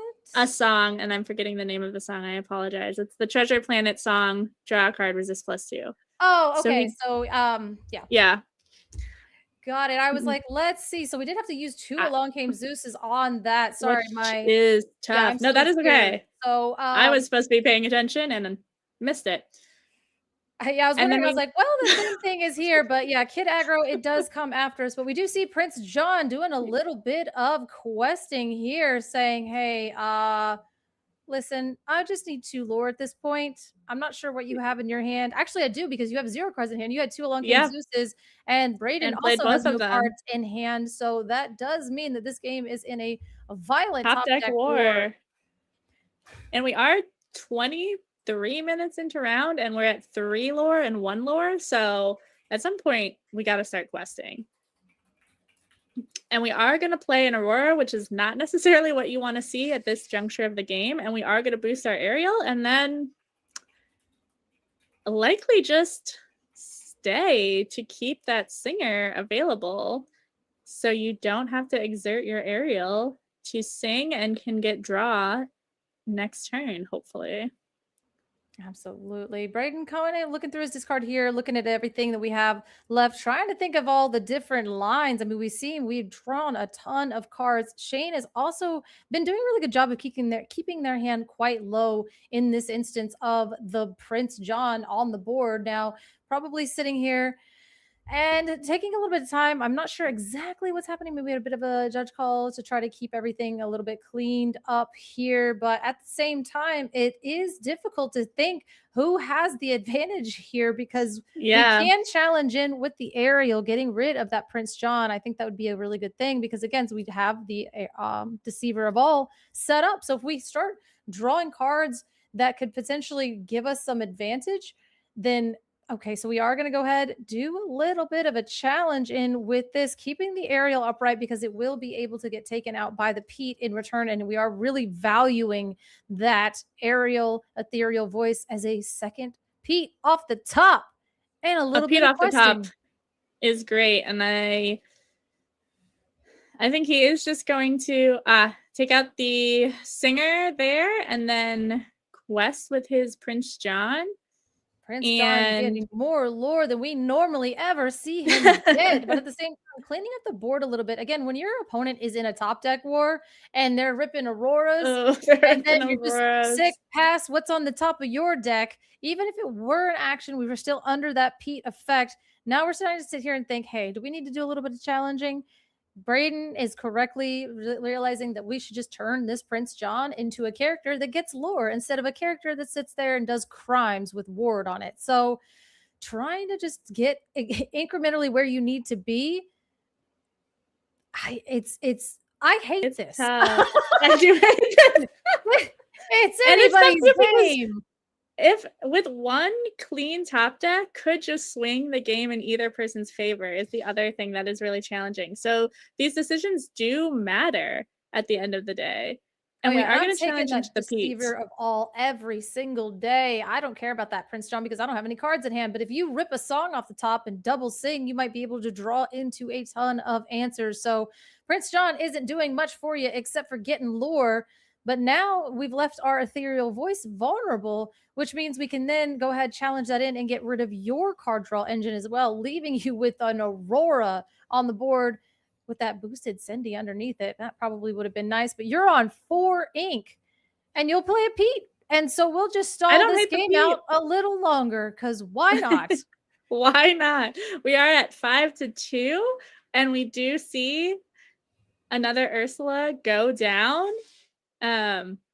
I'm hoping Ursula, that deceiver of all, coming down. She'll be able to double sing when she gets there, and if she gets there. But we were under the every time a Pete got played, no songs came off the top. But right now, it looks like it's a song. It's just a troubadour that we quested. They've kind of faked me out with that. He was like, "I'm gonna exert the Pete and play a troubadour and pass."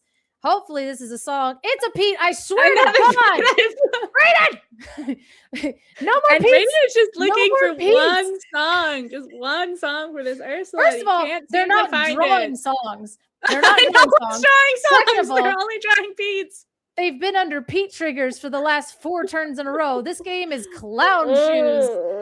And Let's man, if Brayden could also just pull a "We Don't Talk About Bruno," get some muses, anything Max Goof to for the get one time. If a we're gonna rip Max through all Goof. characters, let's get a Max Goof. I know he's in the deck, Brayden. One is gonna be a Mulan. Draw a song. If I don't see Ursula Deceiver of all do her thing, we got a sudden chill, but we discarded it. We're actually going aggressive here. We did discard the sudden chill, saying that I don't care because you have no cards in hand. You have no cards in hand. This is the least impactful song in my deck. Let me just play the beast and pass. And then gonna play a Cindy. Shane ripping Aurora Cindy off the top. My opponents never draw like this. Yeah, they never. No. Brayden didn't draw like this when I played him. I don't know what's happening. He drew song after song after song.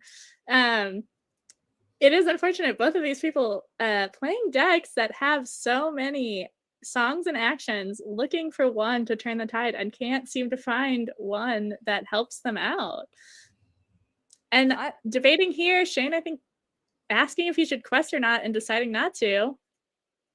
This is the kind of the thing is like Emerald Steel, it looks so good. And there we go. We found a song. He's like, I'm gonna double sing it. We're gonna pew pew take out a roar, go ahead and take out that ethereal voice, getting that, seeing a Chief Powhatan going into the discard, being able to draw 2 cards, and then potentially we're playing another Prince John. Not that it matters, but guess what? He has ward and he does quest for 2. So quest for 2. And if you are able to get You Have Forgotten Me,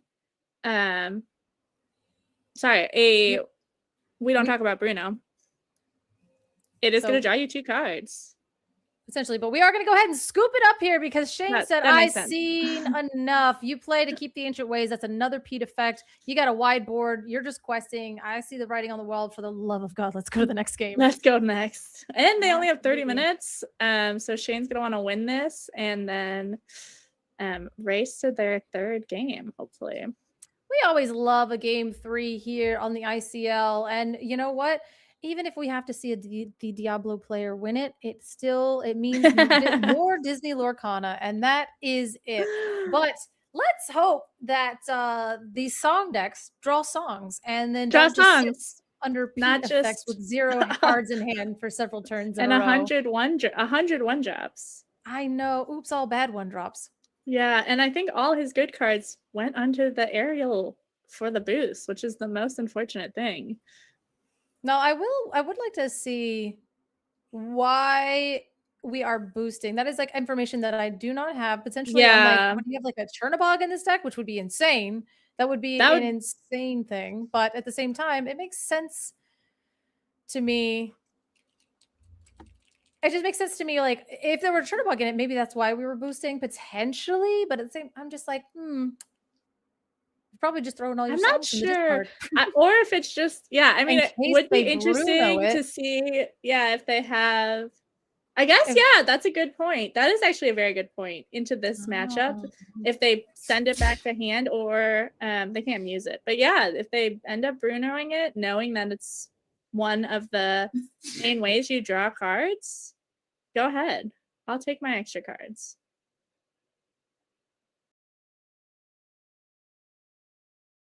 We are setting up, shuffling it out.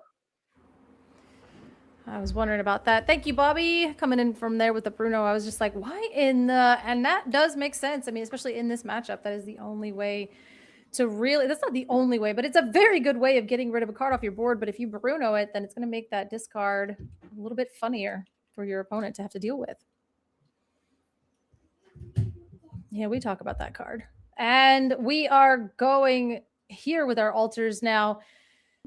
This is definitely the most important part of the Emerald Steel matchup, I do believe. And it is really, it's not so much like shift 7 and try to get shift Diablo. I don't think that it's that simple anymore. There's a lot more nuance to it, but it's definitely shift 6 and try to get Diablo, I think. But we are on the play, so that makes it a little bit stronger. Oh no, I'm looking at Brayden's face and he looks unhappy with whatever he got back. I don't know if that's.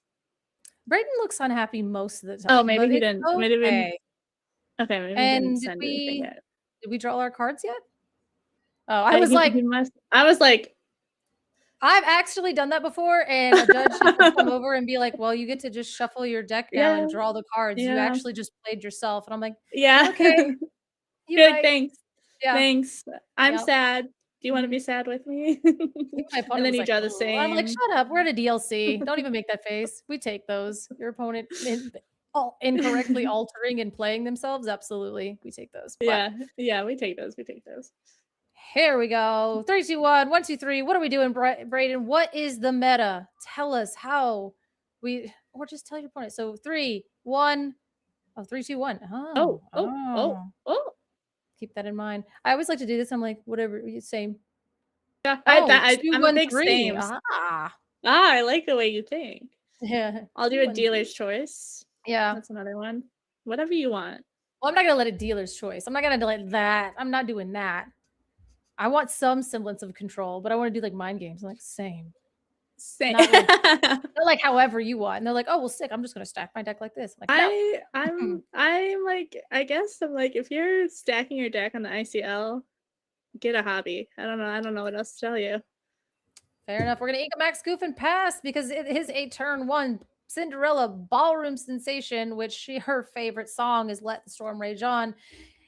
And I hate it here, but at the same time, Brayden holding that back a little bit to make sure that we don't give that Let the Storm Rage On a target. That would then just go ahead, blow that out of the water, set us back, and draw a card because reasons. And I think it's thinking here, maybe debating playing that 2-drop Diablo, playing an Ursula. Those are the things that I would want to see on turn 2. It's tricky. Do you want to get more board presence? Oh. Being on the draw in this one is going to be a little bit more difficult, but we will go ahead and play the Aurora, and we are going to get a quest from the Cinderella and making sure that we'll probably still be able to play our turn 3 Ariel Spectacular Singer, which is still ridiculous. Okay, we're going to ink the Diablo to play the Ursula. Get that out of here. Let's see what songs you got. You got a gaggle of Ariels. You've got your Strength Raging Fire, which is really good. Get that out of the hand because it's going to force you potentially to ink something that you don't want. So you get the inkable Strength of Raging Fire out of the hand. But we will. But either way, we're going to be able to play this Ariel and get a song, hopefully, unless she whiffs. Cross our fingers. Let's see. Ariel, look at the bottom 4 cards of your deck. And we're going to go with the Ethereal Voice here, setting that up. Interesting. Because we already have a singer on board. So next turn, we can play the Ariel, also boost the Ariel, her twin, and then sing to draw some cards. So we are setting up for an extremely explosive turn here next for Shaner. I actually think this is really smart by Shane because potentially Brayden could have kept a lot of Ursulas in his mulligan or seen a lot of Ursulas in his mulligan. And so by playing down this aerial first, he keeps his aerial that digs for songs. And so if somehow the song in his hand gets knocked out, that's fine. And either way, as long as he keeps the Aurora on board, he will be able to boost and play the other aerial.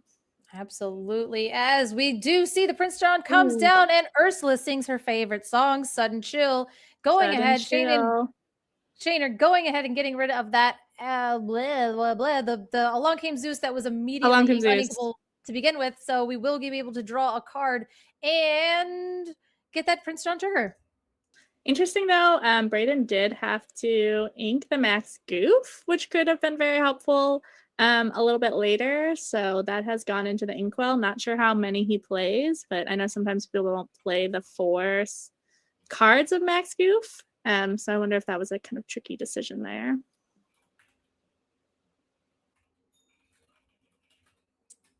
And then we are thinking on Shane's side. I'm thinking if we want to boost and play this aerial, hope we draw a song. Or if we have something else in hand that's a little bit better, if we want to ink and play. Going ahead, thinking about our turn a little bit here. Now, these earlier turns, like those first few turns, need to go a specific way, and then how the game kind of extends on from here is going to really make or break with how bad it's about to be for Brayden. But we do go ahead and boost that ethereal voice, putting a card under it. Now we will probably have the ability to go ahead and sing a song.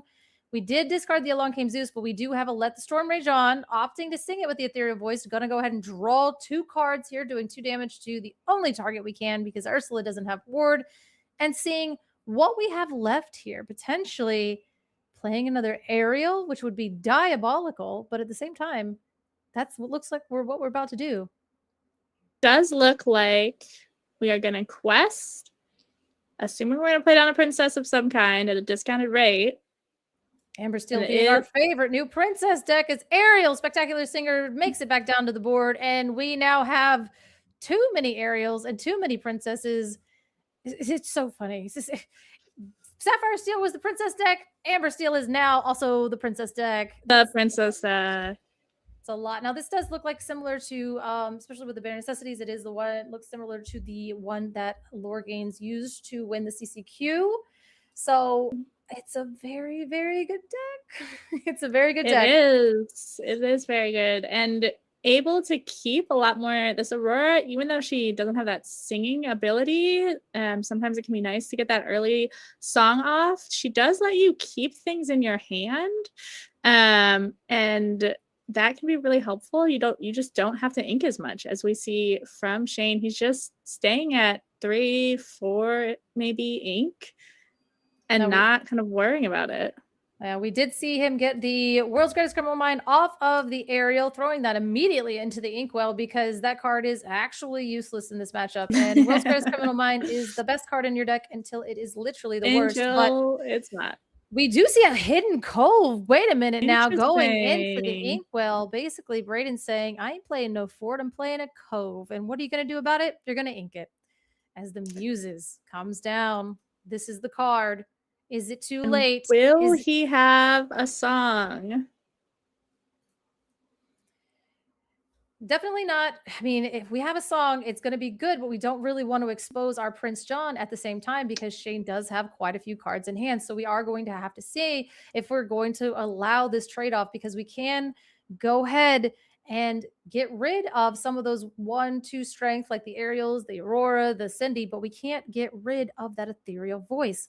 And we don't have enough characters to sing strength. We Let the Storm Rage On is not going to do it. And Along Came Zeus is a little bit out of the vocal range so we are going to go ahead and we're going to play the ways, and we're going to bounce the Prince John back to our hand, protecting him, but also making sure that no songs can come down on Shane's side this turn.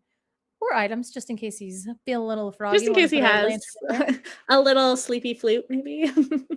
Holy, as Namari comes down. Goodness. Oh my goodness.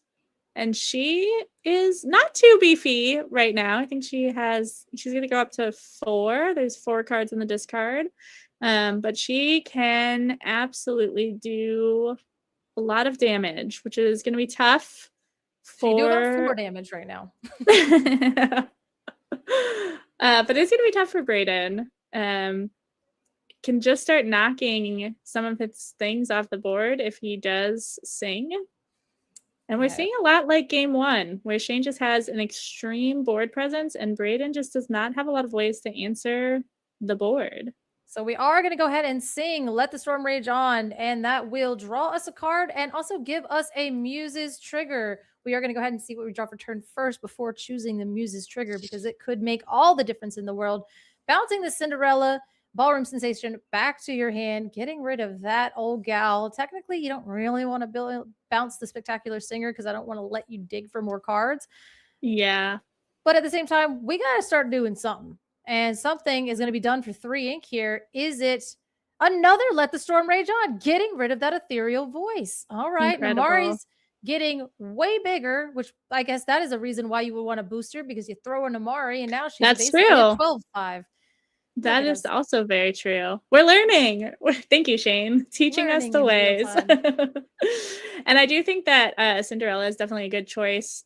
If Shane didn't or Brayden did not have that second song, because you also do not want to see the shift Cindy on turn 5. That is going to be an absolute nightmare to get off the board. That is basically game over in every single steel matchup. But we will lose our Muses, but at the same point, we aren't really seeing like we're not, Muses is not going to get after that Namari. We're going to have to think of something way better to come down, except for we did see to boost. Inked a Beast Tragic Hero. So I saw that, yes. We are going to go ahead and Namari trigger, draw for Namari, discard the Aurora, draw for turn, and now Namari just keeps getting bigger as we have another. This is our third aerial thoughts? Yes, I think so. Which is definitely what you want to see. I mean, just Shane has such a huge hand. I don't know how many cards Brayden has. I know it definitely hurts to see that beast go into the inkwell. I also think when you're playing into a song stack with this many cards in hand, you know that beast is not going to live. So what is your plan here? Is there something else that's going to help you out a little bit more? Seeing that Bare Necessities coming off that Aerial Spectacular Singer trigger. Unfortunate for Brayden, because if he had a way out of this, we're about to get it taken out of our hand. We had a Diablo, a Prince John, and then there's the it's a song, but I'm still here, but not still in Brayden's hand, as that Bare Necessities will rip that sucker right on out. Hopefully, we did see a Diablo, we did see a Prince John still from before, but now we see that Namari challenging straight into those Muses, taking only 2 damage back, and Namari can handle it as we just kind of go a little bit more wide here. Your Muses is gone, your Diablo is very vulnerable to every song in this deck. We will go for the Prince John and Ursula Deceiver of All combo, which is awful to see these 2 cards on the board next to each other, but with a wide board like Shane has and a full grip, I'm sure he has an answer for at least the Ursula Deceiver of All. He is. Oh, yes. And this is actually, the Prince John goes great into the Namari, because again, whenever he discards off the Namari, Brayden is going to get a draw trigger. So that makes a lot of sense. So, and that can catch a lot of people off guard. They don't always think about the triggers on their turn with the Prince John. They often think about the triggers on their turn. Yep. And we did have an Along Came Zeus coming along and immediately taking out the Deceiver of All. Inking another Strength of Raging Fire, but to play, oh God, don't play another Namari. It's a Stitch. Oh, it's a snowboarder, as everything goes on a little questy quest all the way up to 13-0 here in game 3 of the ICL. Oh, as we play a Mulan. Woo! Oh, this is tough. Play a Mulan. Figure out what we want to discard. I don't even know what you're looking for. I don't even know what you want. We're looking for a scoop, as Shane does take it in round number 2 of the ICL. Here we have the Loungers, the Lazyboys versus SLTC, and now they are tied 1-1. Tied, which we do love. We love a good. Absolutely. We love a game 3. Matches. We love a round 3. We love a round 3. And that was incredibly played by both players. Such a tough matchup. Such a tough matchup. Yep. And I think we will have someone joining us for an interview, hopefully. Beep, but beep, beep, beep. This just in. Fresh off the press for viewers and casters alike, WCC was defeated by Additional Link. 0-2. So Additional Link making it to the finals of the ICL in their rookie season. Wow, we love that. That's incredible. Did Ninja Harley play? I need to know. Oh, I wanted to know if Sapphire Steel got it for us. But you know what? Shout out to taking out WCC and getting on to the finals, out to Additional Ink. That is incredible. We love that. 2 rounds. Wow. Wow. Okay. Wow.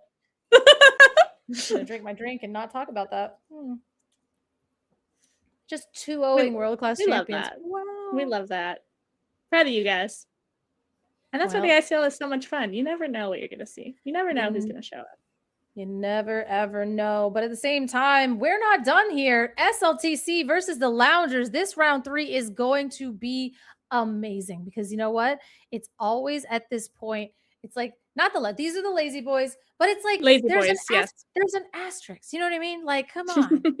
They're all made up of half of the same people anyway. But I do think it's very confusing that I know we say it every week, but that their icon says Loungers, but they are the Lazy Boys.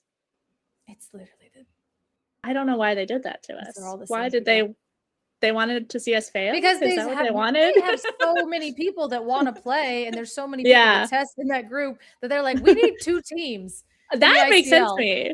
I'm fine with that. I just need you to put Lazy Boys on your Lounger. No, I like it. I like it. It's a shout out, it's a nod, and it makes people confused, and I'm down for it. So stoked. There's Ninja Harley. All right, we are going to shoot it over to an interview. What's up? Love the hat. What's happening? Yeah. Representing over here. How you doing? And it took me until it didn't take me. Actually, Rascal told me, breach the multiverse. That's your playmat. Ha! It was a gift. I've never played Commander in my life, so don't pretend that I was at Command Fest 2023. Which is what you played Magic. That's a lie. I've played half a game of Commander. Is that like okay, anyway. This is Disney Lorcana, and congratulations on your win there. Congrats. How are you feeling? Tell us about the Emerald Steel and Amber Steel matchup, especially with the bare necessities that you kept slinging around. I feel like it's probably pretty close overall. I'll admit I don't have like a ton of experience into the matchup, but I mean, it kind of played out how I anticipated, just kind of theory crafting, how things would go. Certainly whoever's on the play has a huge advantage. They can get early singers. He never had a turn 2 shift Diablo, which is like huge, obviously, in nearly any matchup. Yeah. He had the shift Diablo on the 2-drop one of those games, which is something, but certainly not as good as 1-drop into shift. So I felt pretty fortunate in that regard. Go ahead. Oh, I was just to say, especially if you don't, if you have the Aurora down, not necessarily a singer. If he had those shift Diablos, I think it would have helped him out a lot. But sometimes the deck just doesn't do what the deck needs to do. Yeah, it was actually, I think, like my key decision point in the entire match was turn 1 of game 3, because I had the option of playing Aurora or Cinderella. If I played Aurora, I could play Aerial 3 on turn 2. But I just really wanted to prevent potential Diablo shift. So I played the Cinderella, and I didn't even have a Storm in my hand. So my plan was if he played the 1-drop Diablo, I was going to play Aurora on turn 2 and strength the Diablo, which is pretty underwhelming, but I just want to stop the best potential start on his end. So in the way it played out, the fact that he, I believe, didn't play 1-drop at all, it didn't look very good when I just played Aurora on 2, and that was my best play. But nonetheless, that was the plan there. I don't know if it's correct in retrospect, but that's what I was thinking. I mean, it did seem to work out for you in game 3. So, and that does make a lot of sense. The other thing I was curious about is I saw that you had added the Stitch into your deck. Do you want to talk a little bit about that choice? Yeah, so I've been playing it. So my like origins with like recent Amber Steel is playing it in core, and I really like the Stitch. Obviously, in Infinity, you have the option to play the Beast. There's a lot of discourse, at least in the conversations I'm in, on which is better. They're very similar cards, and they have different upsides and different downsides. But ultimately, I kind of like the 4 strength in positions where you do need to challenge. Obviously, if that's the case, you're not drawing a card, but 4 strength is a big breaking point. But also just being able to quest freely and still getting that card, right? Like a lot of times Beast is at its best just kind of hanging back and drawing those cards. But I prefer to, I guess, play a little more aggressively given the deck list. So that's kind of the thinking there with the Stitch. Yeah, that does make a lot of sense. I've definitely been in positions where I'm just sitting with just the Beast on board and being like, I hope I try anything better than this, and getting no lore and waiting them just build up their board. I'm like, this is a nightmare. So that does make a lot of sense. Awesome. Well, do you have any shout outs or anything you want to do? I mean, obviously you need to shout out SLTC as much as possible. So it takes roughly 10 minutes to do that. Get everybody in here. I'm just kidding. Because you guys have a round 3 to win. So any shout outs or anything you want to go? Yeah, forward? good luck that you want to send out. Yeah, I mean, first of all, I want to shout out Fumbles. I know he's probably a little down. He had lost that first match, but he is a trooper. There's nobody I'd rather up first for us. I put $50,000 on fumbles, or 50,000 points on fumbles, and I was just like, you know what? I'm never not betting on fumbles. I'm sorry. I have zero idea what 50,000 points equates to, but hopefully it's not $50,000. So no. I don't know. It's just Twitch points that I have for lurking in channel. But yeah, no, never not betting on fumbles. And I know, yeah, it was like, obviously that was his game, but your game. But it is very clear how talented of a player he is, and so shout out for sure. And I have a huge amount of faith in who we have up next. But just SLTC as a whole, Josie behind the scenes keeping us together. A lot of the other folks that have played throughout the season that we may or may not see again. I want to list them off, but I'm going to forget names. But Justin and Jack Shadows and Harlan and Dale, and like I said, I'm sure there's plenty of other folks. I believe Autumn played this season. Oscar, I think hopefully all those names were involved this season, but nonetheless, shout out to them. Shout out to my local team and stores that help me out in a lot of ways. Red Saber Games and Top Choice Gaming. Shout out to Braden, just a quality opponent, and the lounge. They're always doing big things over there. I think maybe I can be invited now that I beat Braden. I don't know how that works. But, I don't think that's how that works. You're gonna. I would wait like 24 hours and then maybe ask. Yeah, ask and follow up after he weeps for a little bit. Your application immediately gets denied. Yeah. Shout out to Anatide, aka Donald. I was kind of I don't know if he's technically a part of this team. I know the lounge kind of had 2 teams going. I was kind of hoping I'd play him. He's my local teammate as well. So just quality players on that side of thing, and yeah, that's all I got. Awesome. Well, thank you so much for playing, and yeah, congratulations. So we'll let you get going. That way you can support the home team here coming up in round number 3. Let's go. Good luck. It's Gabe. Good to see you all. Good. How are you? I'm doing fantastic. Beautiful night. What a great night for a couple of testing groups to come together and clash, huh? Crazy games. Holy moly. It's been fun. Is that 100 cats on your shirt? No, it's a bunch of Mickeys. It's Mickey. It's Mickey. Oh, it's Mickey. Yeah, I'm sorry, I'm bad eyesight. I love it. I love that energy. I also have a shirt with a bunch of cats. So there you go. Oh, well, good. Okay, I'm glad. Well, thank you guys so much. I'm going to head out. Enjoy round 3. I will be watching. As always, follow Lords of Lore TCG for more of me. Thanks. Shout out to the Lords of Lore. Indeed, as we have Dylan going up against Christian Color. How are you doing today? Great job on that last match, by the way. Proud of both of you. You and Not a Clue did a great job on that last match. Oh, thank you. Yeah, I mean, I was like, every single time I want to get in this, I'm like, let's talk about the players. Let's talk about Dylan. Let's talk about Christian. But also, let's talk about those sleeves. Thoughts on the sleeves? Thoughts on the mat? Like they're both players kind of like crushing it in the accessories, and that's usually my favorite part of TCGs is how I can accessorize. So, yeah, I'm a fan. I like now the orange. The orange I think is interesting. It's only one notch above the yellow cheese sleeves that we're used to. So I will say this is like a variant of cheese, and it looks tasty. I kind of want to grab one of those sleeves and see what they taste like. It's like when the craft singles get thrown in the back of the refrigerator and it like dries out. That's what color those turn, and you're like. Fermentation is part of the cheese making process. I feel like it makes it taste better. Don't ferment. They're not even real cheese. There is literally zero dairy in those. So that is the color they turn. I've cleaned out my refrigerator when I'm like moving, and that's definitely the color like of an old craft single. So yeah. Have you ever left a ketchup bottle too long in a refrigerator? Like it goes from like red to like a deep brown. It's no longer red. It's also, something else. What have we done in our lives to get this situation with our food, Gabe? I don't know. I have no idea, but here we are, and we get to talk about Lorcana while we do it. So you know what? Maybe everything happened for a reason. As our friends are shuffling up, they're getting ready for this final game here. Again, this is the battle of the testing groups. Who will survive and make it into the next round? It all comes down to this final game. And we are going to go set and see. We talked about it a little bit before. The 1, 2, 3, just put it back the way you found it.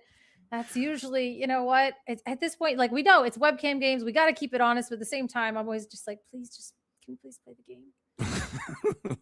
Yeah, listen, I was hearing you and Not a Clue talking about the samesies meta, and I'm all on board with the samesies meta as we see Cindy finding her way onto the table here on Christian side.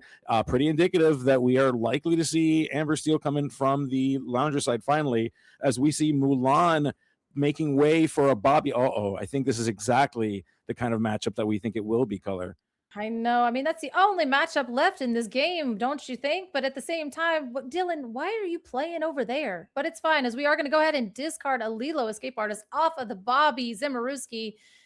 I want to see more of the playmat, Bobby or Dylan. What are we doing? Anyway. Yeah. It's kind of off kilt.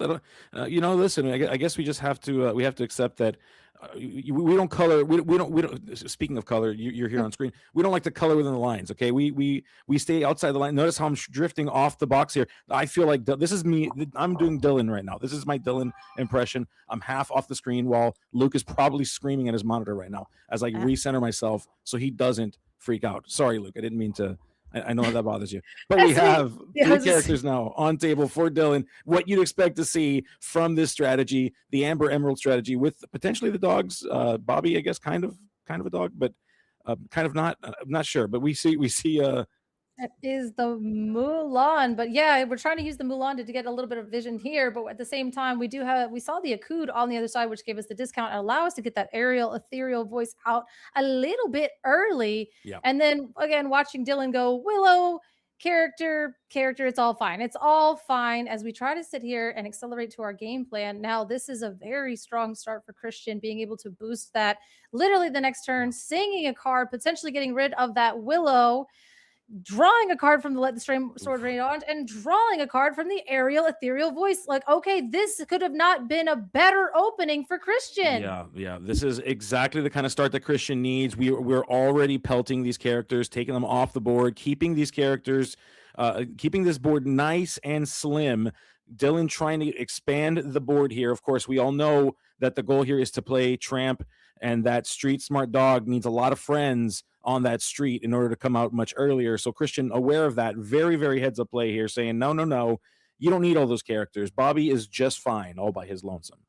We're going to throw some more singers into the Inkwell with the Troubadour, but onto the board with the Ursula Vanessa. My goodness, we're making sure that no matter what we're doing, we're singing. And like you said, if there's nothing on the board, you can't Tramp. You can't Under the Sea if it's in there.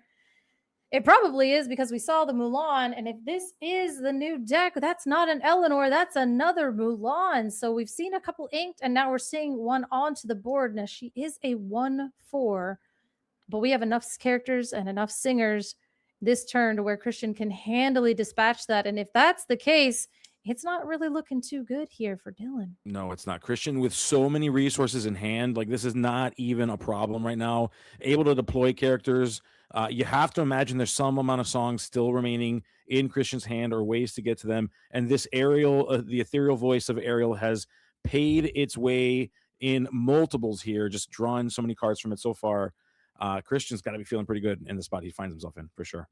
I'm feeling pretty good. Now we're sitting here. Are we gonna go singing? We might as well sing. We might as well think about our lives a little bit. Now, if it isn't exactly, obviously we're not throwing down another character for strength, so it might be a bare necessity, which doesn't do any damage, but only psychologically, as we go ahead and see that we have 2 Eleanor stuck in our hand and then under the sea going into the discard as we, by the way, draw a card off of our ethereal voice. It's crazy how much value he's getting from this from the Whisper. This is so crazy. I mean, this is such a good addition to this deck. We've seen its power in core, and to see it here in Infinity, just drawing so many cards. And we opting to sing the Zeus here, and then along came Zeus with the Ursula. There was a bit of a decision there, I guess, wanting to keep the ethereal voice. Wants to keep her voice nice and rested, not ready to sing more yet. She's got 2 lore on her. We're questing. Yeah. I'm singing with that Ursula. She doesn't have a ton of lore, but Ariel, she does, and Bobby can't do much about it. Now, we don't have the 3 characters to make that Eleanor make any sense. Unfortunately, it does say you have to have 3 exerted characters to be able to we have 3 exerted characters to be able to go ahead and gain a lore, draw a card, and do 1 damage to chosen character, which is an egregious amount of text that I actually stopped reading after it said you have to have 3 exerted characters. I literally went, I don't play those kind of decks. Pass. And that's on me. But little did we all know how good that would be, as Eleanor, just kidding, gone. Gone but not forgotten. Chris is and Luke, I'm going to banish you. Anyway, so we are going to go ahead and sing an Akud there to get the 2 galore reduction and also be able to draw a card, because that is what the card does. Yep. Certainly. Now we know that there's another Eleanor on its way. Something to point out here is that Dylan does, in fact, have a Lilo in the discard pile. So if we can get that Eleanor to stick, if Christian doesn't have another song to send that thing into the discard pile with all of its friends, we could potentially have 3 characters on the following turn, just with the Lilo kind of sitting there. But that's one of the cool things about this Lilo, is the more you get in there, if you can bring those out, it kind of starts up the Eleanor ability too. But Christian says the way I win this game and the way we all win this game is by going to 20 lore, and we do that by turning characters sideways, just like I just did all here, and Christian doing that pretty effectively. We have the other Eleanor that was bricked into our hand. And again, if you're playing the Lilo of the discard, you can't play the Eleanors that are bricked into your hand. Thankfully, we drew an ink and had to immediately ink the Mickey Expedition Leader, throwing that immediately out of here. But at the same time, Christian has seen every card that they want to see at the right time, has been drawing cards this entire time. Now with the 2 Ariel Ethereal Voices, with the Ariel Spectacular Singer, is going to go get more songs to be able to do more drawings, to be able to do more things. This is probably a game 2 kind of situation, as we whiff, though. Ariel on Dylan's side this game.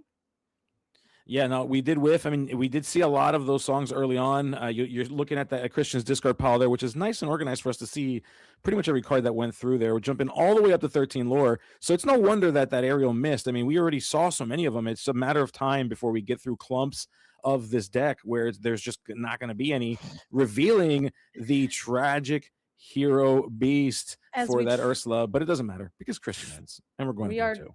Tragically, going to game 2, as we got the Ariel off the top and Dylan going, dude, I know there's no songs in your hand, I quit. So that was the Ariel off the top was a little rough, but we are going to go on to a game 2. Yes, we are. Game 2, here we go. As they shuffle up, I gotta say, as they're kind of shuffling up, I've been watching the discourse here on Eleanor /Fort / what. This deck has gotten such a glow up over the last couple of weeks, and it's really transformed, I think, the most of any of the decks in the meta. I think it's interesting. It feels like it's got a bit of kind of like a existential crisis going on. Like it's got like a midlife crisis. It doesn't know what it wants to be. No, it's because everybody was playing all of the good cards in separate decks, and we created 5 different decks. And then somebody finally went, "Hey, what if we just take the good Amber and Emerald cards and put them into one deck?" And so instead of us having 5 different decks, now we're going to have this amalgamation of oops, all good cards, and that's really what we're getting. You know, it's like, oh, there's this deck and there's this deck and there's this deck. When they're all about the same, and once they all start working their way out, it's all just going to kind of be Amber Emerald, oops, all good cards that are that you predicted the meta decently well, because it has that flexibility and it has that smoothing out of the card that shall really not be does. named, because I'm so sick and tired of talking about it. But we do have a game number 2. We do, but listen, you we're never quite done talking about it. Okay, we've got so many games of Lorcana to happen. And Color, I cannot wait. You're going to get a chance to do some casting yourself, my friend. I can't wait for you to come on down here to South Florida, hang out with me for a little bit, and all of our friends. So you'll be able to talk a lot more about your favorite card in this meta for sure. I cannot wait to hear you just happily talk about the dogs. I am. I'm going to make it. It's going to be so fun. I'm starting to call him like the different names in different languages, so I don't actually have to say tramp anymore. So I'm just going to learn what the cards are in German and French, and potentially, you know. Yeah, I think my favorite ham, of course, as Specie has let us know, is named Specky. The ham is Specky, so that's an easy one. You can translate that one if you see one of those. But that'll be interesting if you find a ham in one of these decks. I don't know if it'll do too hot. It could, but we'll see. We'll see ham in core in about a month. Yeah, there we go. There you go. That's the way. That's positive thinking, and I love to hear it. Oh, the toys deck is going to be. It's already my present, but it's going to be everyone's future, and I'm going to make it everybody else's problem. But the same day. Everyone's going to hate me, and that's great. Yeah, it's basically what I heard you just Not say. that they already don't, but it's fine. As the dogs, I mean, the thing is it's going to be Amber Emerald toys, but I'm just going to be hard forcing Ruby because I can't give that. Sid is such a fun card. I'm not here to win, but I am here to maniacally laugh, and Sid helps me do the things that I want to do. And just receiving word that the French name for tramp is clochard. So if you want to start throwing that one around, start getting some practice enunciating that one, that should help out. All right, I'm in over my head. I don't think I could do it. Yeah. You called my bluff. No. I'm gonna say a curse word on accident or something. Yeah. I'm gonna have to say tramp. Actually, I'm gonna say a curse word on purpose if I. Well, I mean, tramp is tramp is what you call somebody for being like kind of fresh. It's right? like not good, right? It's kind of an insult calling somebody a tramp. Yeah. Like you're a tramp. It's like saying like you're too fresh. You're too fresh of a person. Like be more humble. Be more like humble, and be humble. Tramp. No, because isn't tramp like vagrant? Kind of. I was like, isn't that kind of where they're going with it in the movie? So anyway, let's not do that. But we do get our altars going here pretty quickly. Christian shuffling up, doing the dice dance. Dylan as well got everything on the play here. Gonna see if we can get a little bit of a stronger start. I don't know this deck too well, but at the same time, it seems like 2 Eleanor are good, but 2 Eleanor when you are bricked up on 3 ink, 4 ink, not being able to do what you need to do, and your opponent is answering all of the things that make Eleanor good, seems kind of bad. Yeah, Eleanor is real tricky to deal with. I've had quite a bit of time testing against it, testing as it, because I'm the kind of person that likes to test every deck in a meta. That, I learned the best when I've got my hands in there, and she's crazy. That Eleanor is crazy especially if you start stringing them up multiples, like you get 2 or 3 on the table at the same time, firing those things off, drawing 3, gaining 3 lore. It is absolutely bonkers. As we see a Thomas, absolute troll here from Dylan. That should be a Nala, and and it's a Thomas. I respect it. I think it was maybe it was Wojciech's list. I don't know whose list it was. At one point, they were running a Thomas, a Nala, and a little John. And I was like, that is a ton of respect for whichever Illumineer that is. But we are going to go ahead and ink an Ariel Spectacular Singer to play. There it is. That is the Cinderella Ballroom Sensation. Now, Thomas here is a 0/4, like all of our aforementioned cards. So it's a little bit safe here unless you do some really wild shenanigans. So the Thomas is a really good card to throw into this matchup specifically because we need it to stick on the board. It needs to do a thing before it leaves us and departs to the discard pile. Yeah, absolutely. I mean, you'd imagine that that the lady would probably be a good option here too. Lady can get strong enough by turn 2 with enough cards. If you can get a tramp in play on turn 2, if Cindy does decide to sing something like an Akud, to be able to deal with it. But Thomas, to your point, is perfectly acceptable. Will survive a Let the Storm Rage On. It might not survive the Zeus that's going to be incoming when an Ursula potentially finds its way here in a moment. But the goal here is to keep your characters on the board, not banished for as long as possible. You get to do that. You get to play your tramp as soon as possible.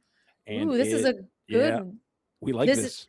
I was gonna say, yeah, this is a good way seeing that Ursula Deceiver come down and be able to be like, what you got? So You many do songs. have the Akud, you do have the Strength of Raging Fire, and you do have this Along Came Zeus. I am not looking at that Along Came Zeus. That is a long problem for later. I tried something and it didn't work, but the Akud is actually really scary. I don't think the strength of a Raging Fire is as scary as potentially that Akud. Yeah, and I think the secondary issue is you want to consider forcing Christian to ink something. So the question becomes, do we want to let something like a beast come out too soon? Probably not. And Dylan agreeing with that sentiment, not wanting to see one of these scary characters later saying, you know what, you got a strength. I'm taking your ramp every Yeah. single time. I'm Yeah. taking your ramp every single time. Yeah. Get that out of here. I'm like, maybe there's a little bit of the strength. You got one It's character on the tough, board. yeah. I don't care. The Zeus is a problem that we're worried about later, but the Akud is going to make a later problem a right now problem. Yeah. And I don't want no part of that. No, you definitely don't want to see a tragic beast coming down, as we see Ursula finding her way into the table, just setting up these singers on Christian's side of the board, getting ready for the orchestra to start going off in just a moment here.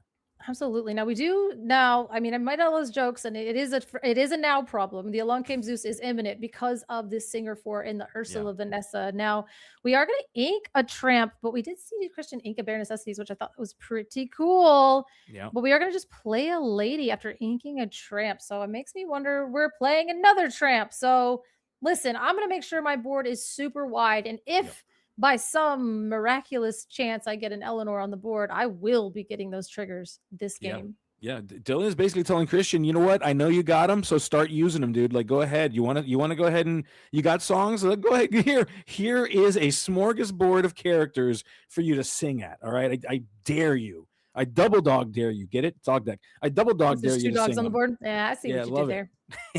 I'm so smart, and I'm playing. I love it. Two wonderful qualities to have in an Illumineer and a caster, Gabe. And we are going to go ahead and ink a card here because that's important to our game strategy. But it is an Aerial Spectacular Singer, which is the second one we've seen so far. We inked one earlier, but we are going to go take a tour of the top 4 cards of our deck. Pray that we don't whiff. We're going to sit here, and even if we whiff, we're going to take a little bit of time and pretend like we didn't, because I'm not going to show the camera that I whiffed. Maybe I failed to find. Maybe that's my own business, you know? Yeah. Or I don't need these songs. I'm so upset. Yeah, these are all 4 of these are songs. I just don't need them, Dylan. I just, you know what, dude? I'm here. Look, I'm gonna go ahead and put these on the bottom of my deck. I like you so much. I'll give you a shot. You'll be fine. Hilarious find though them if he later. does just go ahead. Okay, we do go take the Let the Storm Rage On. It'd be hilarious if he just went and put all 4 of them under, taking that much time to deliberate on whether we want to fail to find or whether there's actually a song in our hand.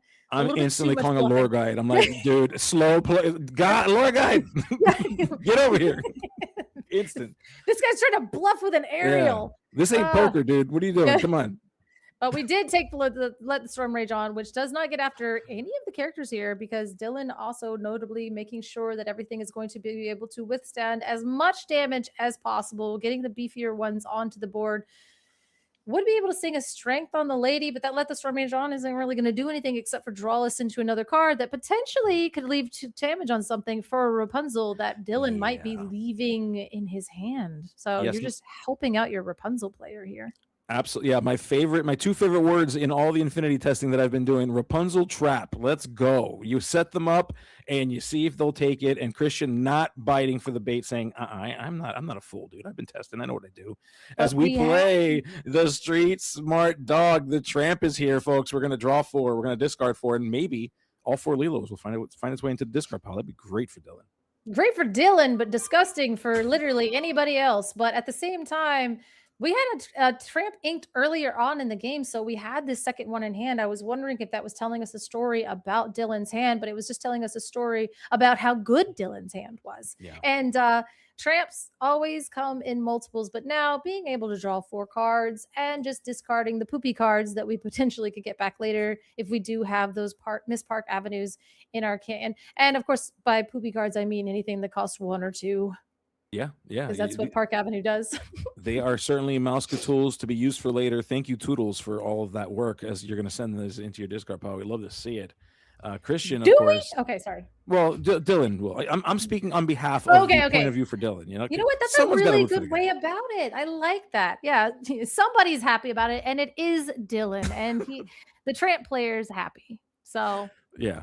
One person is, and that's all that matters. You know, as long as the one dog player and the 3 that are in the chat right now that are excited to see it are happy, then I'm happy for all 4 of you. Okay, I hope all 4 of you live a great life playing Tramp 7. That's 4 people is not 20% of the meta, and that is typically what we're seeing right now. As we go ahead and we do discard Eleanor. Card. So yeah, we'll see those later potentially. I think that's a Willow and some other cards that are playable in the game of Disney Lorcana. So yes, those are in fact legal Disney Lorcana cards. That is usually my favorite type of card to play in these type of matchups.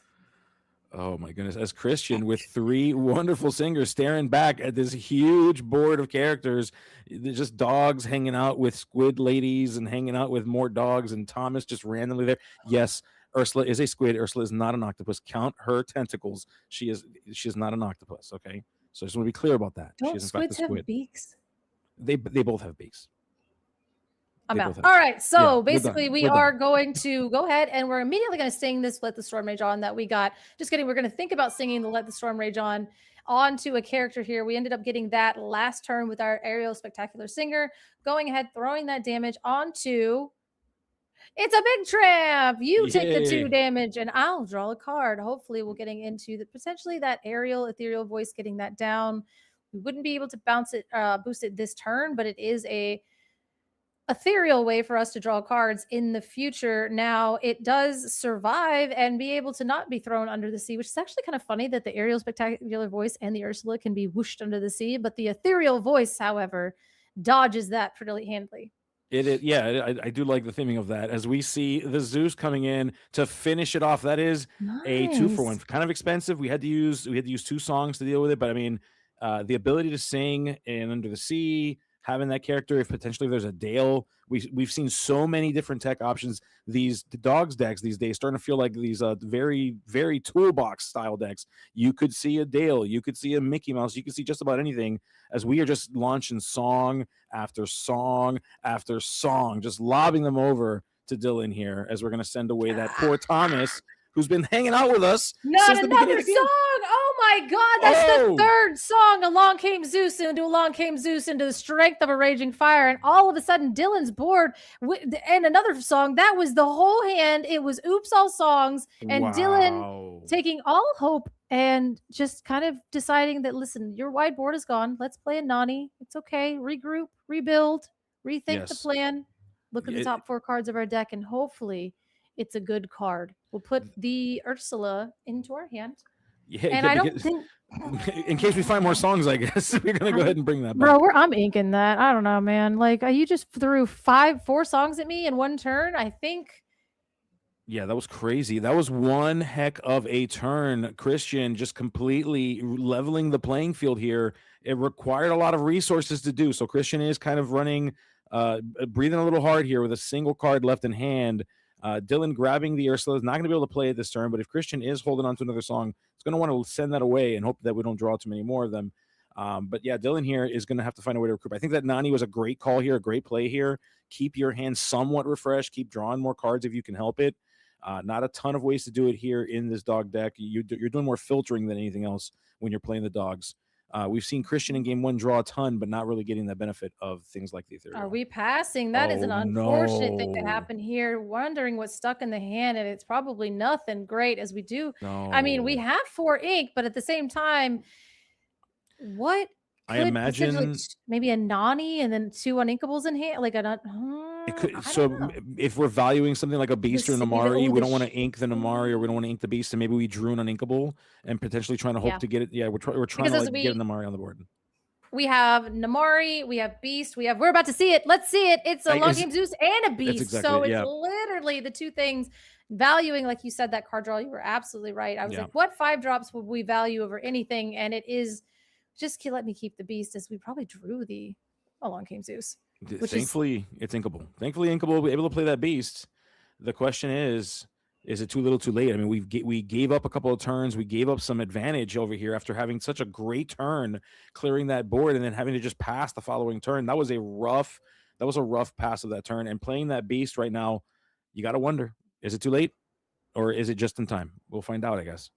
Just in Time is another Amber card, but that's not in this deck. And if it is, not mad. yet. But at the same time, we go ahead and ink the Tramp because nothing is exerted. So the Tramp's really not getting us any value this turn. Right. We have to have something really fun, cute in hand. The Eleanor would be hilarious because then you could actually play the Eleanor, quest 3 things, and then ping the Beast. So then at the beginning of Christian's turn, they would not be able to play a card. But we're going to go ahead and play a 0 value Rapunzel just to get a little bit wider on the board and flex that we have the DLC promo Rapunzel.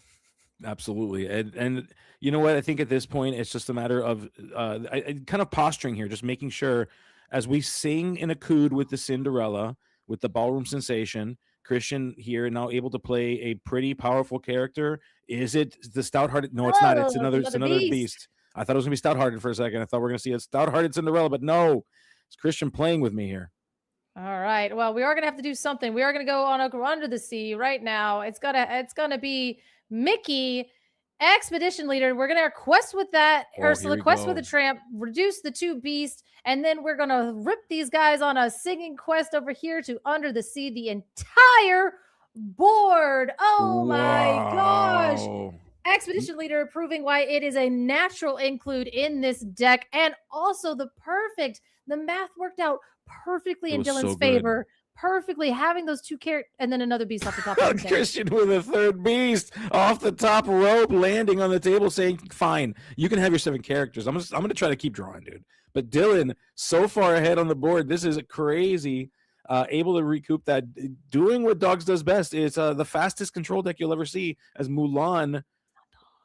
I don't even know what it is. It's just Emerald, good stuff at this point. But that Expedition Leader does say whenever this character is exerted, you will be able to -2 when another character of yours quests. So now that beast is literally 2, 4, 6, 8, 10. It's a -10. It's a -10 as Dylan goes up to 11 more. Yep. As that Mickey Mouse really showing how powerful it can be. That is crazy. You love to see it. Well, let me take it back. Dylan loves to see it. Christian completely. Dylan loves to see it. Yeah, Christian upset can be. But I'm cheering for game 3, but that's fine. Christian got game 1. Dylan needs game 2, and then we're going to see him battle it out in game 3 as we do go ahead and play the Ariel to Spectacular Singer, getting that Strength of a Raging Fire off of that Ariel. She's kind of doing her job now. She's not whiffing like she used to do it back in the day. Back in the day, it used to be all the time. Yeah, so oops, all air is yeah. find nothing. Pete finding its way onto the table here. No more actions for Dylan, but Dylan doesn't care. Dylan's going to go so fast as we're going to just send a character away. That Mickey Mouse done with the expedition. The expedition is over, folks, as Mickey Mouse has been banished and sent into the discard pile. Yeah, that was going to be pretty problematic here. But hey, this is another problematic card as a snow fort comes down, going ahead and boosting this up and going into game number 3 because that Milan is questing for $1 billion. There we go. My goodness. My gosh, dude, that Mickey Mouse just completely changed the complexity of this game, sending us into this game 3. Dylan finding all the pieces at all the right times. Christian forced into a really awkward situation and was forced to kind of lag a couple turns, having a really explosive turn, then forced to lag, really set him back, and Dylan took advantage of that, having enough characters on board, not just to quest twice, to send those 2 beasts, the tragic hero beasts, to be less than 2 strength, and then just enough character costs to turn them all sideways, to sing together that Under the Sea completely changed the dynamic of this game. That was crazy as we are moving into this game 3. this final game. I said earlier that we were in the final match of the battle of the testing groups. Well, my friends, this is literally the last game of the testing groups battle, the clash of the testing groups. Which one of them will prevail? I'm rooting for both teams. I'm going to root for SLTC a little bit harder because I'm trying to get my invite in. So we'll figure that out. Let's see if I can. So You SLTC, already snuck your way into the lounge, and you're like, I wait a minute, I tricked can't. Braden and the loungers. They've allowed me in. I've thankfully have assimilated. I want to go and hang out with the SLTC guys, and girls, and all the people there. So please let me know. Shout out to the SLTC. But also shout out to the loungers. I gotta say, they've been really good to me. The loungers are good. They're great. I'm sorry. Here's another moment to glow and to just completely vamp on the fact that the Disney Lorcana community, hands down, no question about it, the best community out there. From every team, from every person, just goodness gracious, I love it. I am not easily bought. I'm begging here, okay? I'm begging. I'm on my hands and knees begging, dude. Just please, I want to be your friend. That's all I want. Is it so hard to make friends, guys? Oh, please. As our friends are here doing the shuffle thingy and putting dice on their decks to decide the order of randomization. Man, oh man. And for those of you that are hanging out with us, I see in Twitch there are 92 people hanging out with us. Huge shout out to all of you. You all could be doing just about anything at this time of night. Some of you should probably be sleeping, but you're not. You're hanging out with Color and I. You're watching some games of Lorcana. You're probably getting ready, trying to figure out what it is that you want to play for whatever CCQ or your DLC of choice. And here you are hanging out with us, and I'm grateful that you're listening to me. Color's grateful. I'm sure she'll tell you. And I was Luke, grateful too. I was listening to you in the other room, and I was like, wow, I had to go. I dealt with some kid aggro for a second, and then I was like, Gabe just like chilling for his spot on his. It's 100%. It's Color like left, and I'm like, this is my time, dude. 100 people listening to Gabe being like, please listen to a grown adult beg for friends. I'm just kidding. Because when are we not? Like at the same time, like it's you're like, it's so hard to make friends. And the funny thing is I was in there like making a snack, and I'm like, it is. And you're like, I'm like, it is so hard out here. And that's why I love this game. And we're allowed to go ahead and like meet people that like enjoy the same things. Yes. And look at you still in the community, still begging for friends. I'm just kidding. It you know what? The more things change, the more things stay the same is what I find out about my life. Let me tell you what, okay? That's just how it is sometimes. Oh my goodness. One last shot. If we're only going to have one more game with these folks, just another shout out at the accessories, another shout out at the orange cheesy sleeves and that large head character with the glasses over there on the right side, potentially Really? Rick, I believe, of Rick and Morty fame. I'm not smart enough to watch that show. Apparently, that's what I keep hearing. I hear I'm not.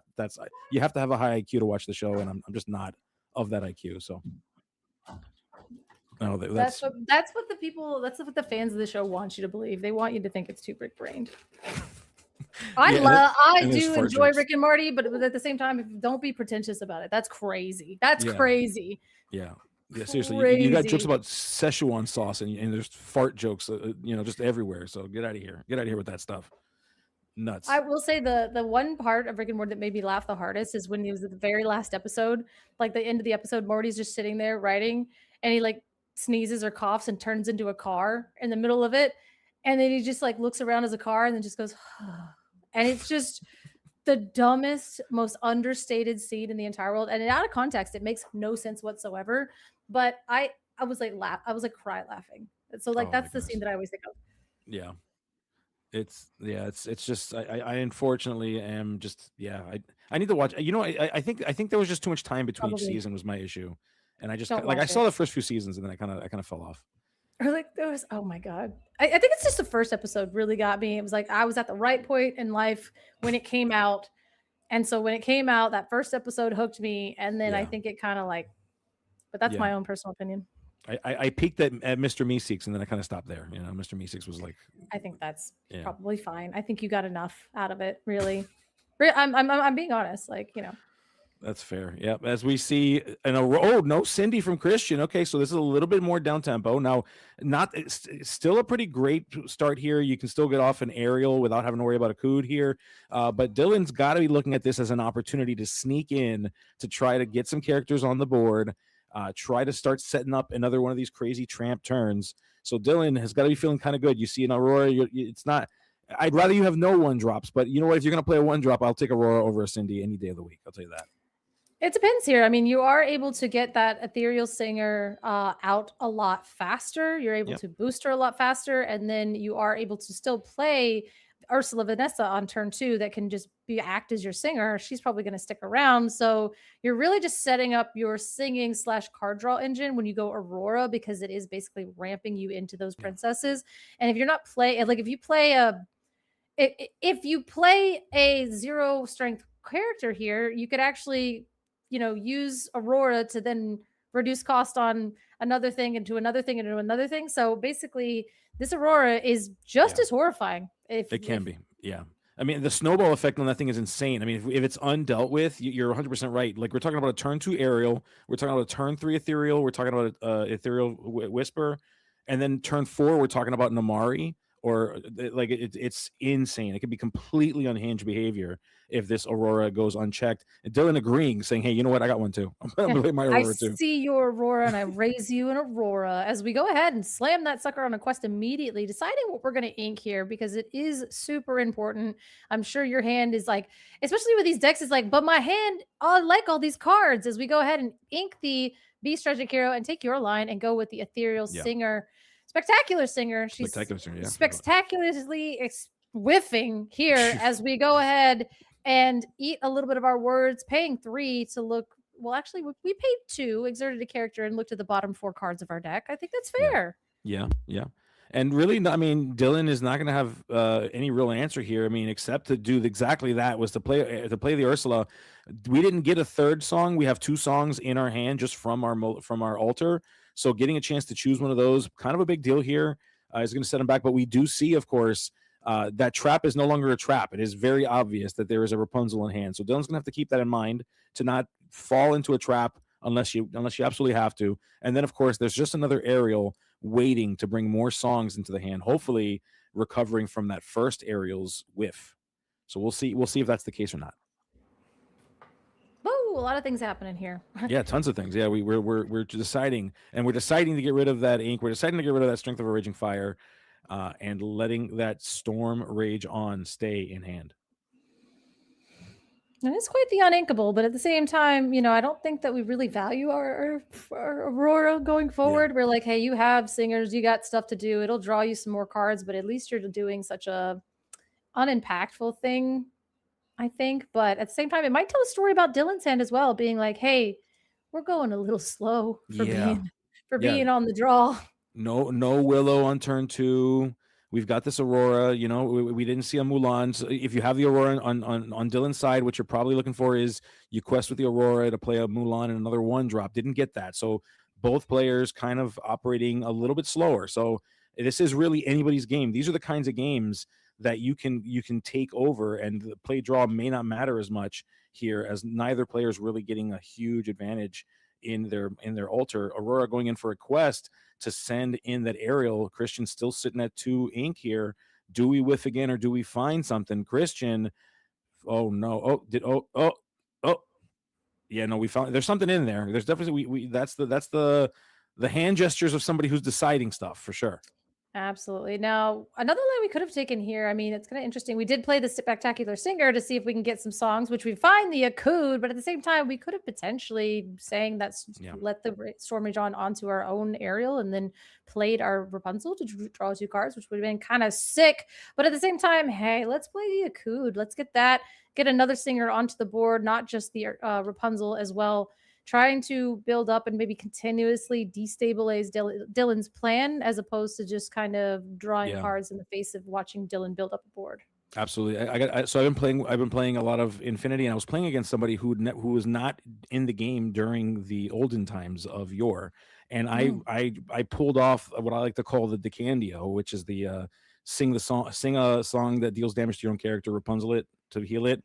And boy, oh boy, the look on their face, it's like, that's what I did. That was the face I gave when DeCandio did it. And I got to do that to somebody else. And it was a big deal. It was awesome to like relive that moment. Like, man, that was a cool moment. And I'm glad you got to experience it. I'm glad I did it to you. And then I won the game decisively because I had 4 more cards in hand. It was crazy. You're like, just like Papa DeCandio used to do in the days of old. Back in my day. Yeah, back in my day. The developers were players, but it's okay as we go ahead and play a snow fort down, which is going to make the math a little bit weird, but it's probably, I mean, it's kind of sort of fine here as we go ahead and challenge into the Aurora, getting that off of the table. We will have resist +1 on our opponent's turn, but we have 2 aerial Singer 5s on the board, so you can do quite a lot. We know you have the Akud that you did grab last turn, which will give you the reduction of 2 off of your next character, which could be anything. It could even be another aerial. It can. I'd like to make a case for all the deck builders out there. So for all my deck builders watching out on Twitch, look at that. We got 2 aerials. We could very easily sing a mob song. Let's throw it in there. Let's throw a mob song in this build, guys. Come on, let's do it. Easy. Look at this. Maybe 2 ink. No, that's a hard no from you, Color. Okay, fine. I mean, I'm looking at the fact that we do know that Christian has a Rapunzel in there, and now we can just go ahead and with that snow fort, Ursula be hitting for 2, so I could draw 2 cards off of my Rapunzel now. Yep. And snow fort working in my favor if I'm Christian, but at the same time, we do still get to keep our Ursula because she's got that resist +1. Yeah. Resist kind of a big deal. Snow fort, the decision to have Snow fort in this deck, even after it's kind of been amalgamated into just like all of these Amber Emerald decks all together, the big use case for this Snow fort is exactly this matchup, right? It's for the Amber Steel matchup. Damage based, willpower based removal through cards that deal damage. So this is here for them. But to your point, the counter argument, of course, is great. I might be able to do an easier or better Rapunzel, as we see Rapunzel coming down for no value, unfortunately. But you know what? It quests for 2. It's a 1/5.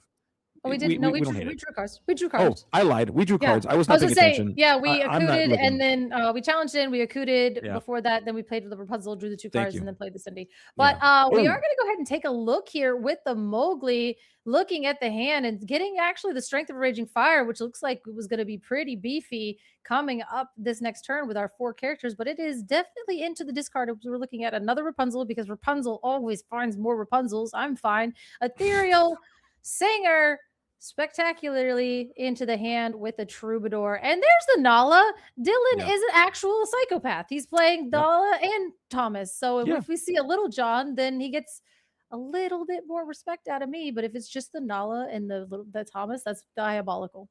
Yeah, it's crazy. You got to have the trio. You have to have the trio. You're going to be mismatched. The complete sociopathy on display is just, it's unparalleled as we see Christian trying to maneuver past a snow fort and all this. We're inking a Cinderella to play the ethereal voice of Ariel here, and Christian having to make some decisions. And it looks like that decision is to quest and to try to get ourselves to that magic number 20. We are a quarter of the way there on Christian's side. But are we pretty safe quests in here? I mean, if you would think about it, I mean, nothing over there has some significant hands unless we see a Cricky come on out. We could see a Dale coming out and maybe make that Nala a little bit more beefy of a challenger. You got to worry about that just a little bit, but at the same time, we're counting. Yeah, second snow fort would be kind of terrible too here for Christian, but we see Tramp. Yep, we're doing Tramp math, folks. We're going to draw 4. We're going to discard 4. Let's see what it is that we send into the discard pile. Now, Christian has to be seeing that, okay, now the Tramp's up here. The board is a little bit more wide. It's going to be kind of difficult to get rid of things. Potentially not. Now, we do have some challenging power because of that snow fort. So we are potentially able to, not like for fun or anything. It's not going to be fun. There's not going to be a fun amount of challenging here to try to clean up this board. So we have to try to see if we can do something to maybe slow down some questing and potentially keep our board and get to that under the sea. But we are going to go ahead and discard Nani's, which are phenomenal in this matchup. But we do get rid of a Thomas and a Bobby. So you have to hope that that is really the exact few cards that Dylan's going to need to stay in this game. Yeah, I mean, you got to imagine that we're probably going to try to find something like that Mickey Mouse Expedition Leader again, maybe another Under the Sea. If we can get one quest that'll take care of the strength on that ethereal voice, which will then allow it to be swept under the sea. That could be a potential line that Dylan's looking for here. But no, it is the Tramp. So something's about to get like giga boosted here with a ton of strength for all 5 of those characters that are currently on the table. Yeah, go ahead and maybe use the Mowgli would take that right on out. I mean, we're not really going to be able to keep our Ursula. You could use the Nala and then hope that they don't do anything about it. And maybe you draw a Rapunzel off the top if they forget how Rapunzel works. Your opponent that also played has 2 Rapunzels in hand, but you could. And she would take that challenge, but at the same time, you're going to be losing either your Mowgli or your Ursula if you go that route.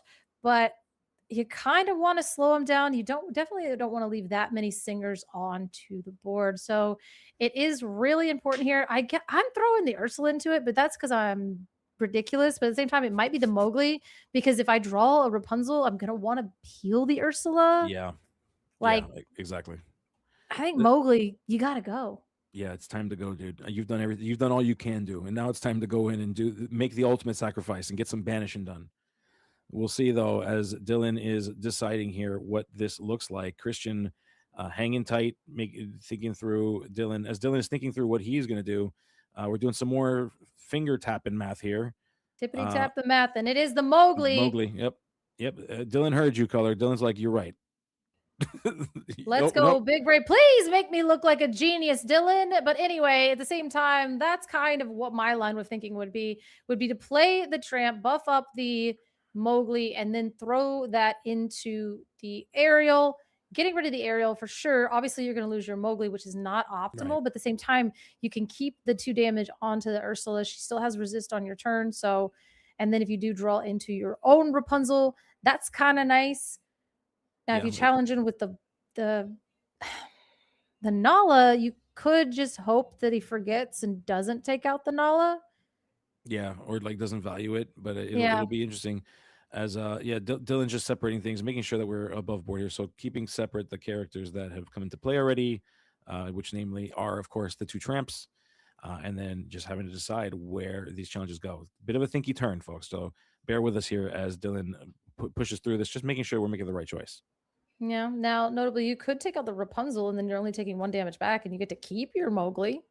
As the decision here, of course. Yep. Look at that, Color. Big brained, in fact, not smooth brained. We chose the Mowgli to attack the Rapunzel. Then why is Rapunzel? Why Mowgli is safe? Yeah, Mowgli should be fine. We're gonna take the aerial, actually. Okay. So we took the other play, getting rid of it, and it's a little bit fine. It's saying that I don't think we're worried about that. Maybe we're worried about. It was a Rapunzel. Yeah, I think Dylan's valuing the singers here, trying to minimize the singer 5 count. There's nothing in this deck particularly that makes me worried about it. If there is a Beyond the Horizon, we still got the 7 singers, no matter how we spin it. So, I mean, we make choices and we learn from those choices. As Dylan going to continue this challenging conquest here, dealing with more of these characters, but opting to stop challenging here with giving Christian 3 characters left. Yeah, no, I mean, opting, I guess, to get rid of that. He's only at 6 lore, so the 2 lore really doesn't matter. And the 5 willpower doesn't matter either, because if we're trying to build up to an Under the Sea, then it doesn't really, it truly doesn't matter. But I guess at the same time, wanting to get rid of that aerial, it is a singer 5. I don't know, maybe if you go ahead and sing a Beyond the Horizon, and then you're still left with an ability to continuously sing, that could be some horrible thing that ends up happening to you. But just trying to be a little bit safe here, I do believe that could be the reason for wanting to take out the singer. Yeah, I mean that. I think at least when I play against Ember Steel, I'm kind of, sometimes I will tunnel into that decision to just, hey, the singers are dangerous. Let's deal with the singers first. That does happen, and that could potentially be a play here. As we see a Pete, the treacherous Pete, fighting its way onto the table. This game's referee. The only lore guide I don't like is Pete. I love every other lore guide except for Pete. Pete's terrible, but the rest of them, great lore guides, great referees, great judges. All right, and so we are going to go ahead and pay 1 for the Lilo Escape Artist. Now, being under the thumb of that Pete, we're not going to see any Under the Sea shenanigans this turn. But at the same time, I saw in chat, nobody is trading with the Mowgli means there was no Rapunzel value left for after you do take out the other Rapunzel. So making sure that the Mowgli is removed through the challenge doesn't allow any 2-card draw from that Snow Fort buffing up the Mowgli. So shout out to the Amber Steel players in the room. But yep, gotta love them. The Amber Steel crew are the ones that are going to save us from the dogs, as we see Christian here doing the best that Christian can to try to prove that this is the case. So many people out there trying to show that there are ways around this dog debacle. Lots of talks around Tramp, of course, lots of feelings around the Street Smart dog. And this deck, of course, is one of the strategies that can do pretty well, especially with all the songs, as we see Christian coming in for a Beyond the Horizon. So we on a did Hawaiian roller coaster ride, my friend. did have the Beyond the Horizon in hand. We weren't going to be able to stop that, but of course we did know that there was a second Rapunzel in hand to begin with. So either I was going to draw 2 cards or I was going to draw 3 cards. Yeah. And It's actually 4 because of the ethereal voice singer. the ethereal voice is so gross. That is so gross. I forgot about that. I was like, Joe, ethereal voice. Okay. It's That's half a whole new really world, good. but just for me. I love it. Yeah. Yeah. Pretty good as the spectacular singer comes back down. Going to be able to look at the top 4 cards of our deck. And we haven't drawn too many songs. So the chances of her whiffing are pretty low, but not impossible. Never zero, Color. The chances are low, but never zero. As we find the Zeus, and then along came Zeus going to the hand, going to try to see if we can control this board a bit. Dylan getting a little big here. That resist is going to be a problem too, as we see the choice here for Christian to sing it potentially ? Yeah, Maybe. we will. I was gonna say we will end up only doing 4 damage, but that is still insane. That's just a little bit of a thunderbolt there for Christian, as opposed to the full Along Came Zeus. But that does mean it will be able to potentially. We saw it happen last game, just stringing songs together and destroying it. And 2 Along Came Zeuses will definitely Wow. do it, doing 8 damage total to the 6 willpower Tramp, getting that off the board. The Pete into a Beyond the Horizon, into 2 Along Came Zeuses, and Yep. Christian is looking real good back into this game. Yep. Take account of the cost of all those characters on the table here. Before that Ursula came in, that is 7. That is not enough to sing Under the Sea, but that Ursula is gonna take away that Akud, showing us Christian is sitting on a beast. Oof. Okay, let's see. And still, if we are still just hanging out and holding Under the Sea in hand, we're still too far away from it. Now we do go ahead and, gosh, that Ursula is like off the top. It seems like we're probably just holding it Under the Sea in hand. Yeah. We are at 9 singing power next turn, but the same thing as we already saw. There's a beast in hand. Christian legally gets to draw a card for turn. Ethereal voice, if it's a song, draws him another card. So we're just going to go ahead and quest and unquest and quest again to just say, you know what? It's not an Under the Sea. You can draw songs, you can challenge, you can do whatever you want. If I turn sideways, though, this game is over. Yep, certainly. And Dylan is making sure that we do what we can to try to win this game. Making the decision to turn sideways into a board like this is Ursula always is a not hard dry. choice. Judge.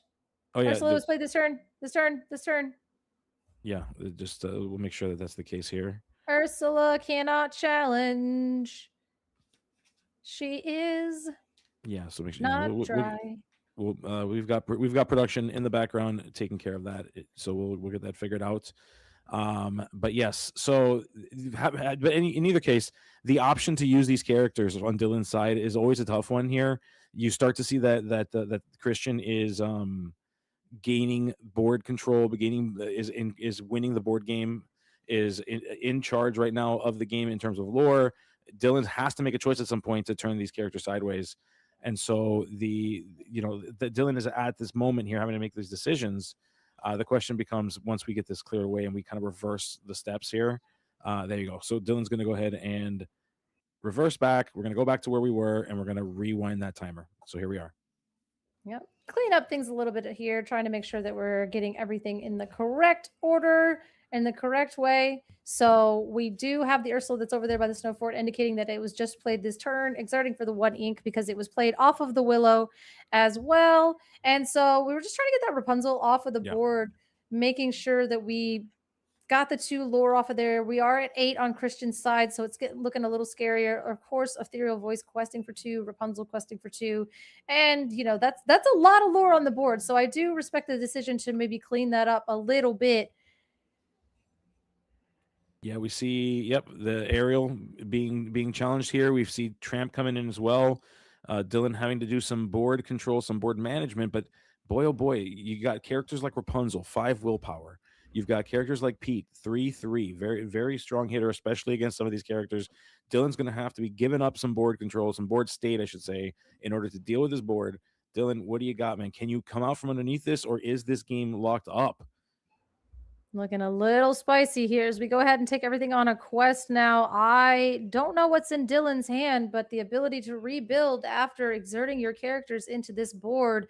Now, you're probably just feeling like, hey, we're probably going to draw into a song. We have the Beast in hand. The Beast is going to be able to draw you 2 cards at the beginning of each turn, which is probably just going to propel you into more and more songs. But of course, you drew a song off the top as the Troubadour goes and takes a little bit of a tune of a Strength of a Raging Fire, doing a total of more damage than it should, but it doesn't matter because 5 damage is definitely enough to take out that tramp. Yep. Snow fort or no snow fort, it'll do the job just fine. Absolutely. As we draw a card off of the Ethereal Voice, giving us a little bit more power here. Now we do have Pete going in for a challenge, taking 2 damage back from the Willow, but also being just enough to take her out past that resist, as well as the Ethereal Voice going in there. Nala coming back, doing 1 damage, and the board is quite clean as we go for a full quest here. Yep, and putting down that beast sets us up in a big way for some extra card draw. 2, 3, 4, 5, 6, 7, 8, and just 1 shot. Oh no, that would be exactly enough. We have lethal on board as well, so this locks the game up. Drawing a tramp off the top with no characters off the board, that does mean that the Lazy Boys are the ICL Season 3 winners as Christian takes it against Dylan in game number 3. Just kidding. No, it's it. No, there's no more. No more. It's it. Pack it up. Everybody go home. I'm kidding. It's the finals. I just thought you're lounging. I just figured they won. I don't know. What year is it? Well, I mean, they won the battle of the testing crews or the testing team. So I mean that to me is like, that's a pretty big deal. So for this year, for the year 2026, my friends, I'm going to call them the testing team champions. Okay, it is the Lazy Boys, because it's not really like, they're kind of like teams, but it's a little different. It's a little different. It's so the finals if I say it is. No, I'm just kidding. It's the final countdown. How's that? R&B? It's the final countdown. This was the curse. You guys should have won it today. It should have been the finals today, but since it's the semifinals, you guys get to hang out with additional ink in the finals next week. Yeah. Absolutely, my friends. I gotta say though, these matches have been fantastic to watch. I've thoroughly been enjoying Infinity Color. I don't know about you. What are your thoughts on Infinity? Have you had a chance to mess with it? Are you testing in the Infinity format? What are your vibes? What are your thoughts? I played. Hey there. That's how I feel about it. Yeah, that's actually like a light bulb crashing. That's great. That's exactly how I feel about it. I think that it is interesting. I think that I'm sick of seeing a particular deck. I think that I've seen interesting things that make me excited, but I've also seen things that make me not want to play the format at all. So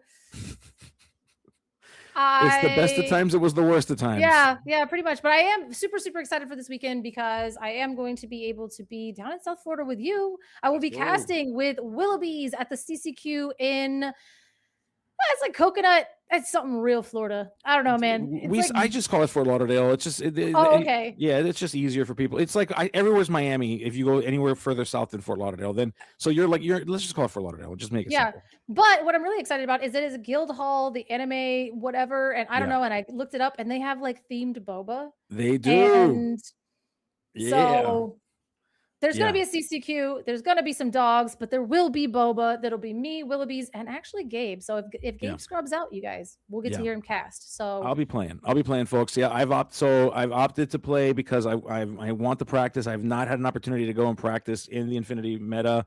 I want to go to DLC. I want to actually prove that I can play this game at least at some degree of a level, and then I want to go ahead and face 3 dog decks, and then go X3, and then go hang out with Color and Willoughby's. That's what I want to do. You're not playing dogs?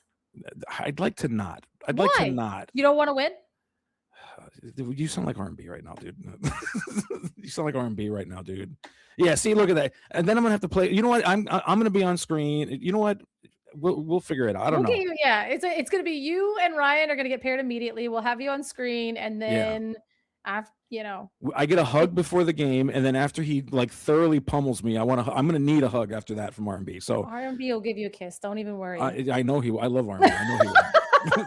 I know. And Don't then even we'll worry do about a it. fusion dance, and then we'll just look exactly. The person that comes out will look just like us. Like it'll be the same It'll person. just be the same. It'll be the same dude. Like it'll just look the same. It's gonna be crazy.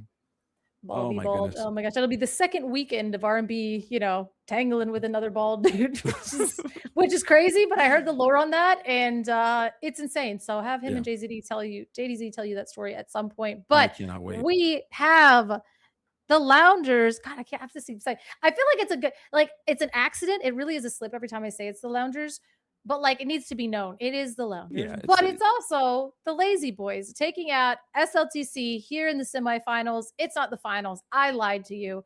I don't even know what day it is half of the time. But at the same time, we have our winners. We have our 2 finalists. It's Additional Inc. taking out WCC and Lazy Boys taking out SLTC. All of the C's are out of it.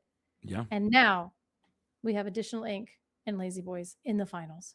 Additional Inc. versus the Lazy Boys is going to be one battle that you're not going to want to miss. You got to tune into that. It's going to be a ton of fun. These games have been great. If you want more exposure to the Infinity format, you got to come hang out with us. If you're not already following Wonderland here, Vavunderland, as we like to call it, if you're not following, please click that button. Make sure you're following so you know when we're going live and whenever Luke goes live. Make sure you click the button so you know when the ICL goes live so you can hang out with us.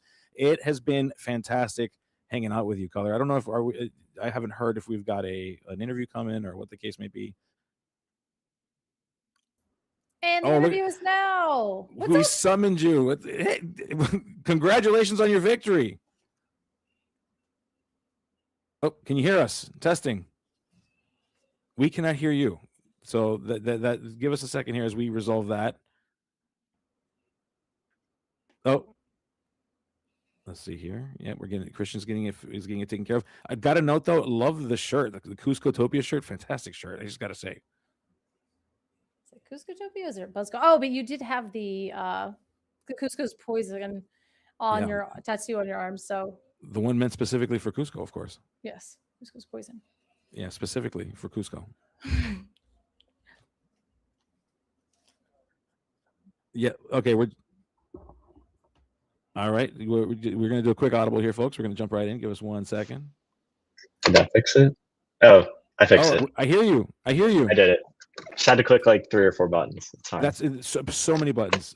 Christian, you were too busy winning. You were too busy doing awesome things, Christian. So something like that. Something like that. Congratulations on the victory. Huge shout out to the Lazy Boys and to yourself. Talk to us a little bit about some of your thoughts. So when your opponent revealed what they were playing, what were some of your thoughts about that matchup? Yeah, I mean, listen, I'm usually all about the red blue Oswald, but I was glad I didn't bring it this week because Eleanor just absolutely unalives those Oswalds. We'll say, banishes them. So the matchup's good. I mean, Ursula's really good, can be really disruptive, but all the games I had, I think 3 songs. So I always had a backup song. He just kind of got to take the most helpful one. Yeah. So it sounds like your original plan was to come in with Ruby Sapphire. You opted not to. Was it specifically because of this matchup, or did you just? Was it what was the vibe that made you say, you know what, we're playing this instead? Yeah, I feel like everyone said right. Amber Steel and all of the dogs variations are just very, very good. They against red blue specifically, the bare necessities. It's funny because back in the day, Amber Steel, they're wheeling, you're playing Quill, you're fine. But now they bare necessities, play 4-2 questers, and that's not great. Oswald doesn't love to see that. So that was just kind of why we went with that choice. Nice. Well, it paid off for you. here. You had a chance to really represent your team so well. So again, just huge congratulations for you on this victory. And I can just imagine, I can just hear the lounge rumbling right now. I can feel my Discord shaking with anticipation and excitement to talk with you about everything that you've done there. I want to make sure I give you the opportunity for any shout outs, anything that you want to share with the folks out there. What shout outs do you have? Anybody that you want to shout out? Now is your time, my friend Christian, to share that. Yeah, shout out to my wife. She's watching the 9-week-old that has been in past matches. So she's watching him, and then all of the lounge folks for sure. Especially Mad Jack, my fellow Oswald brother, who's in pain right now. Jack. with the current meta. Yeah. Yeah. So, but yeah, Alex, Franz, our manager, Braden for putting up a fight, even though he got songed by Ember Steel. Yeah. But yeah, so all those people. And then the Poison Squad, shout out to them. Matt, Reverb, Christina, Grace. So all those friends. Thanks for the opportunity to shout them out. Oh, for sure. Yeah. Listen, you've got this is your opportunity. You did the thing. You earned your shot in the sun. You deserve that moment. So again, another huge shout out to you and your team. Great games for all of us to watch. They were a ton of fun. We really, really appreciate you giving us the opportunity here in the ICL to watch that. And again, shout out to your wife for taking care of the baby, and make sure you give her a lot of love. Make sure you give her a big hug, and tell her that we love her, and thank you very, very much for everything that she does. Thank you. All right, my friend. So thank you very kindly, folks. That is speaking of which, I want to make sure I want to do another shout. I don't know if we had a chance to do this yet, but shout out to Liam. We got word that Liam the baby is here, so just everything's good on that front. So shout out to Liam, shout out to Aaron, shout out to the family. I like to call them the first family of Lorcana. And yeah, that family got bigger, so here we are. And just anything you want to share, Color, before we head out of here. No, just basically let's hang out with another interviewee. So we're not really getting out of here just now. Go. Yes, and we get more people. More people for Let's sure. Go. So I'm not sure who the interview is. It's going to be somebody. Ooh. Okay, so we're gonna get a chance to talk with I believe it's Ocean's Tempest from Additional Ink. How are you feeling? Awesome. If you're not familiar with Additional Ink, we started off as a small YouTube channel going over gameplay videos. We got to meet with Jeff, the team owner, aka the Ink Daddy, as we like to joke around. Nice. We met in Milwaukee. He was like, hey, let's put together a team. Richmond, we showed up with our brand new jerseys, started really turning eyes. Now we're in the ICL as the underdog, the rookies, never been here before, and we're in the finals. So our team is very proud. We're very excited. We're excited to see what comes next. That's awesome. And beating WCC in a 2-0 is not nothing there in the semifinals of the ICL. So really awesome start to your season. So I will never call Jeff that, but that's awesome that we now all know that. Yeah. I will be calling Jeff. Tell Jeff that I'm going to change his contact in my phone to that. Fantastic. Okay. Yeah. I'm sure he's watching right now, so he's locked in. I'm sure he's in chat talking about it. Oh my goodness! So we didn't get a chance to see the game live. So talk to us a little bit about walk us through the game. Tell us about your game, dude. Okay, so we've been on the draw entire top cut. Okay. We don't go first. That's not us. So round 1, we have Ian on Blurple against Dogs. He's on the draw. Absolute masterclass. The way this guy calculates his turns is the most efficient play I've seen any player do. So he's setting up the most efficient trades. He's setting up lethal 2 turns ahead, like absolute masterclass. So game 1, he was really good clearing the board, got down on his cat, opponent scooped. Game 2, opponent got to 18. He maintained that board control. Elsa's keep doing it, locked him out. And then comes my round. I'm playing against what I anticipate would be like Amber Steel on the draw. My opponent inks he plays like a popsicle. And I was like, oh, red, blue, cool. Let's do this. But he's actually playing Blurple. So round 1, he was able to ramp me enough where I was slamming beast after beast after beast, and he couldn't answer them. So I got the first one on the draw. Game 2, he drew phenomenally. He got the win. Game 3, I'm telling you, each game I'm mulliganing 5 or 6. We're used to blue steel. This is normal. Mull 5 or 6, that's how I play. So I get the turn 1 Cindy into a Cood, play an Aerial, play an Aurora. Turn 3, Aurora quests free Aurora. BTH, he's on 3 ink. I take his entire hand. Oh my gosh, dude. Then I play a Cindy, and then I think turn 4, like he plays a Popsicle and a Bell, and then a Bell. So he has 1 card left. Turn 4, I play a 2-cost Aerial 4, boost it. Sing the bare necessities, take friends. He has no cards in hand. He's on 4 ink. I probably have like 6 or 7 characters on board right now. And that's just locked out the game. Just continued questing, playing aerial 4s for 2 and 1 cost each turn. Like my engine was going, and that's how we did it. Amber Steel just doing like the most unfair things of all time, dude. You gotta love it. You gotta love it. That's disgusting, but also congratulations. I wish the people could have saw it. I was about to say that sounds incredible, but I do want to say congratulations. I have to run. My kid aggression has run out, and I have to go. But congratulations, and that's gross, but congratulations. That's all I got. That's all I got. Thank you. Bye. Well, congratulations. I'll close it out as color goes and deals with that kid aggro. I gotta ask you: are you gonna be coming down to the guild hall or no? Are we gonna see you at guild hall, bro? Of course. Yeah, I get to hang out with additional ink guys. This is gonna be great. I get to hang out with you.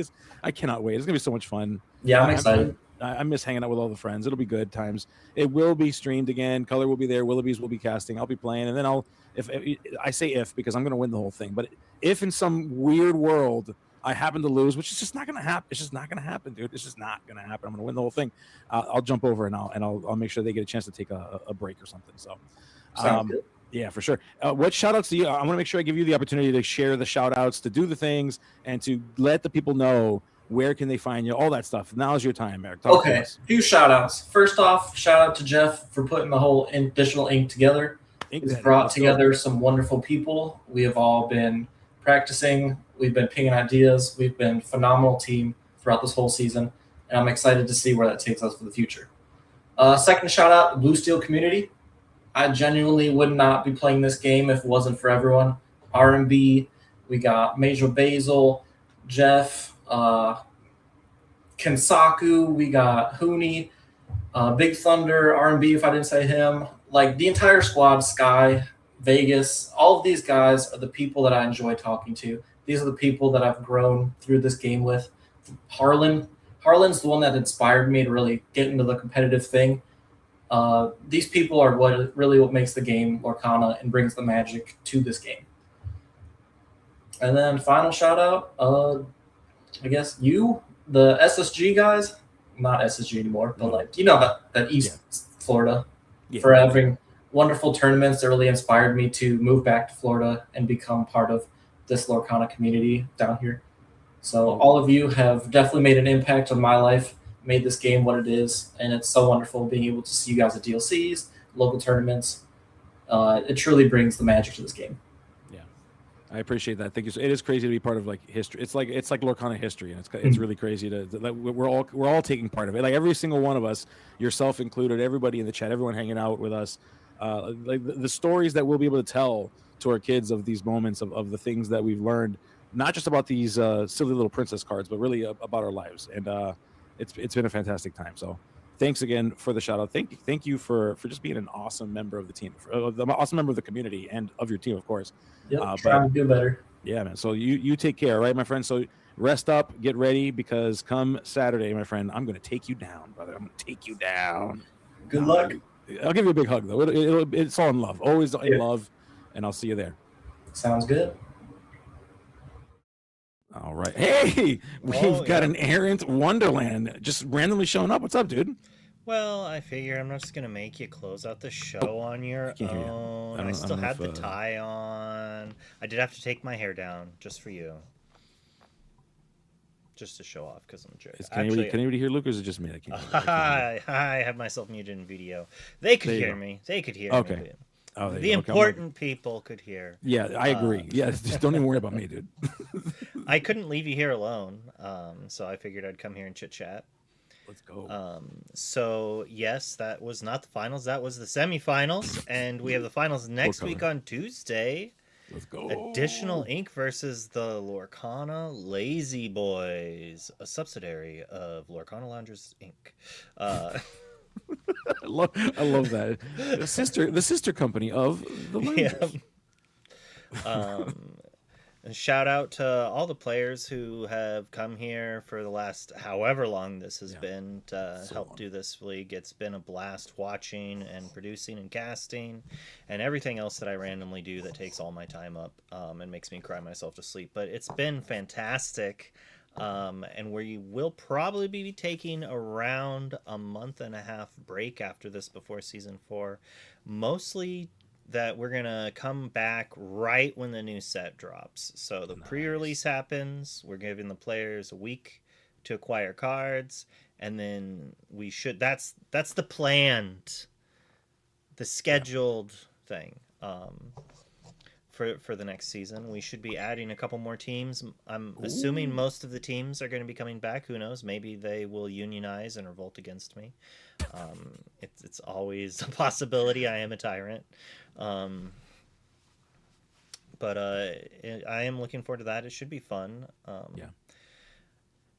A few new teams that I'm aware of that I don't think I'm allowed to spoil yet. So yeah. Okay. All right. Are we going to do? Can we at least get some of the teams in the Can we be told in the finals a little bit of the cool things that are coming? You gotta like hit us up like what's a Marvel movie, dude. You gotta hit us with like coming back soon. You know, possibilities, right? Like, okay. I don't. It's not set in stone, so I don't want to be like, this is how we're doing it. Because once I say this is how we're doing it, it feels like it's set in stone. Yeah. Listen, I'm a showman. I love a good show. Okay, you got so if there's anything that we can reveal in the finals, at the very least, we got to try. But I respect the need to not overpromise something that we're not 100%. I get it. I understand. Yeah, I like to try to take the feedback I get from players, playing, and viewers, and different things to increase, to give the best viewing experience we've had. And I personally kind of liked this season, being able to jump into other matches and watch it. But, you know, the players, as well as the viewers and myself, we all kind of missed that interview aspect. So we kind of jumped back onto that. And I think that's been going pretty well here. I've been enjoying it. So I don't know if we have any other amazing, cool new additions to do. Because I'm pretty lazy, but who knows? Maybe we'll do an after ICL show at some point once you start streaming every week, right? Those will be fun. Yeah, those will be fun. And I actually, so for those of you that have been following me, I'm getting pretty close to completing my job search. So I'm actually really excited to be able to do that. So that way I can start streaming. I can actually start streaming and stuff. It'll be a lot of fun. It'll be good stuff. Yeah, Snake Chips trying to get himself a team for the next ICL. It would be a fantastic pickup, I think. Dude, can you imagine? We get like a prominent red steel deck out here. Like the meta. I've seen people come to me and say, "Gabe, where's the list from the ICL? I need to see that deck." I mean, what happens in the ICL 100% has an effect on the meta. So if we can get Snake Chips in here playing some red steel decks, and people start playing red steel, and it becomes a relevant part of the meta, dude. That'd be so good, so sick, so cool. Yeah, somebody pick up Snake Chips, please. Oh my goodness.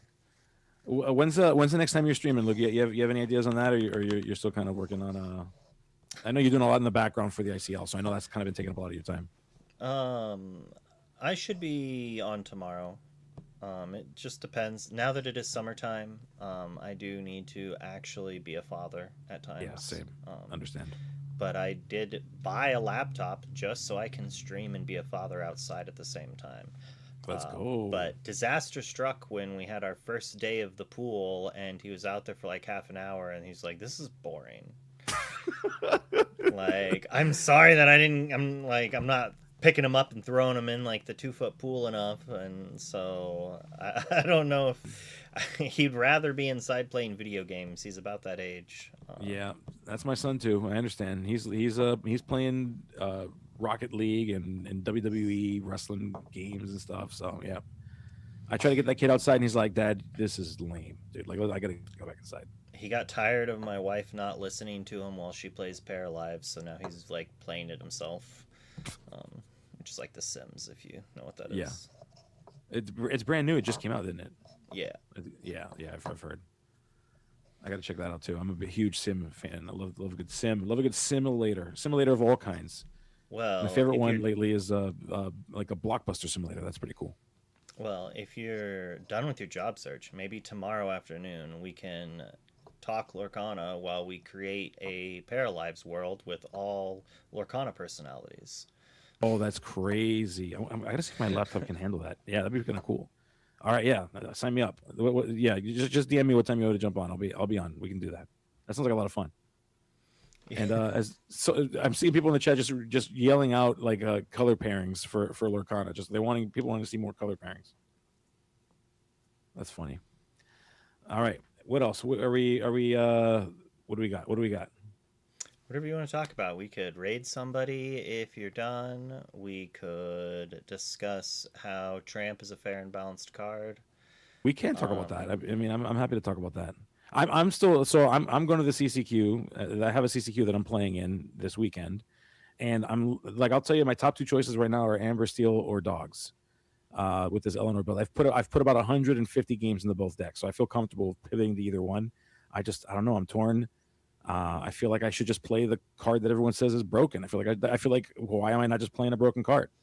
So I don't know. So I talked about it earlier on stream today. I definitely feel like that Tramp is not necessarily busted per se, but like it is just better than everything else.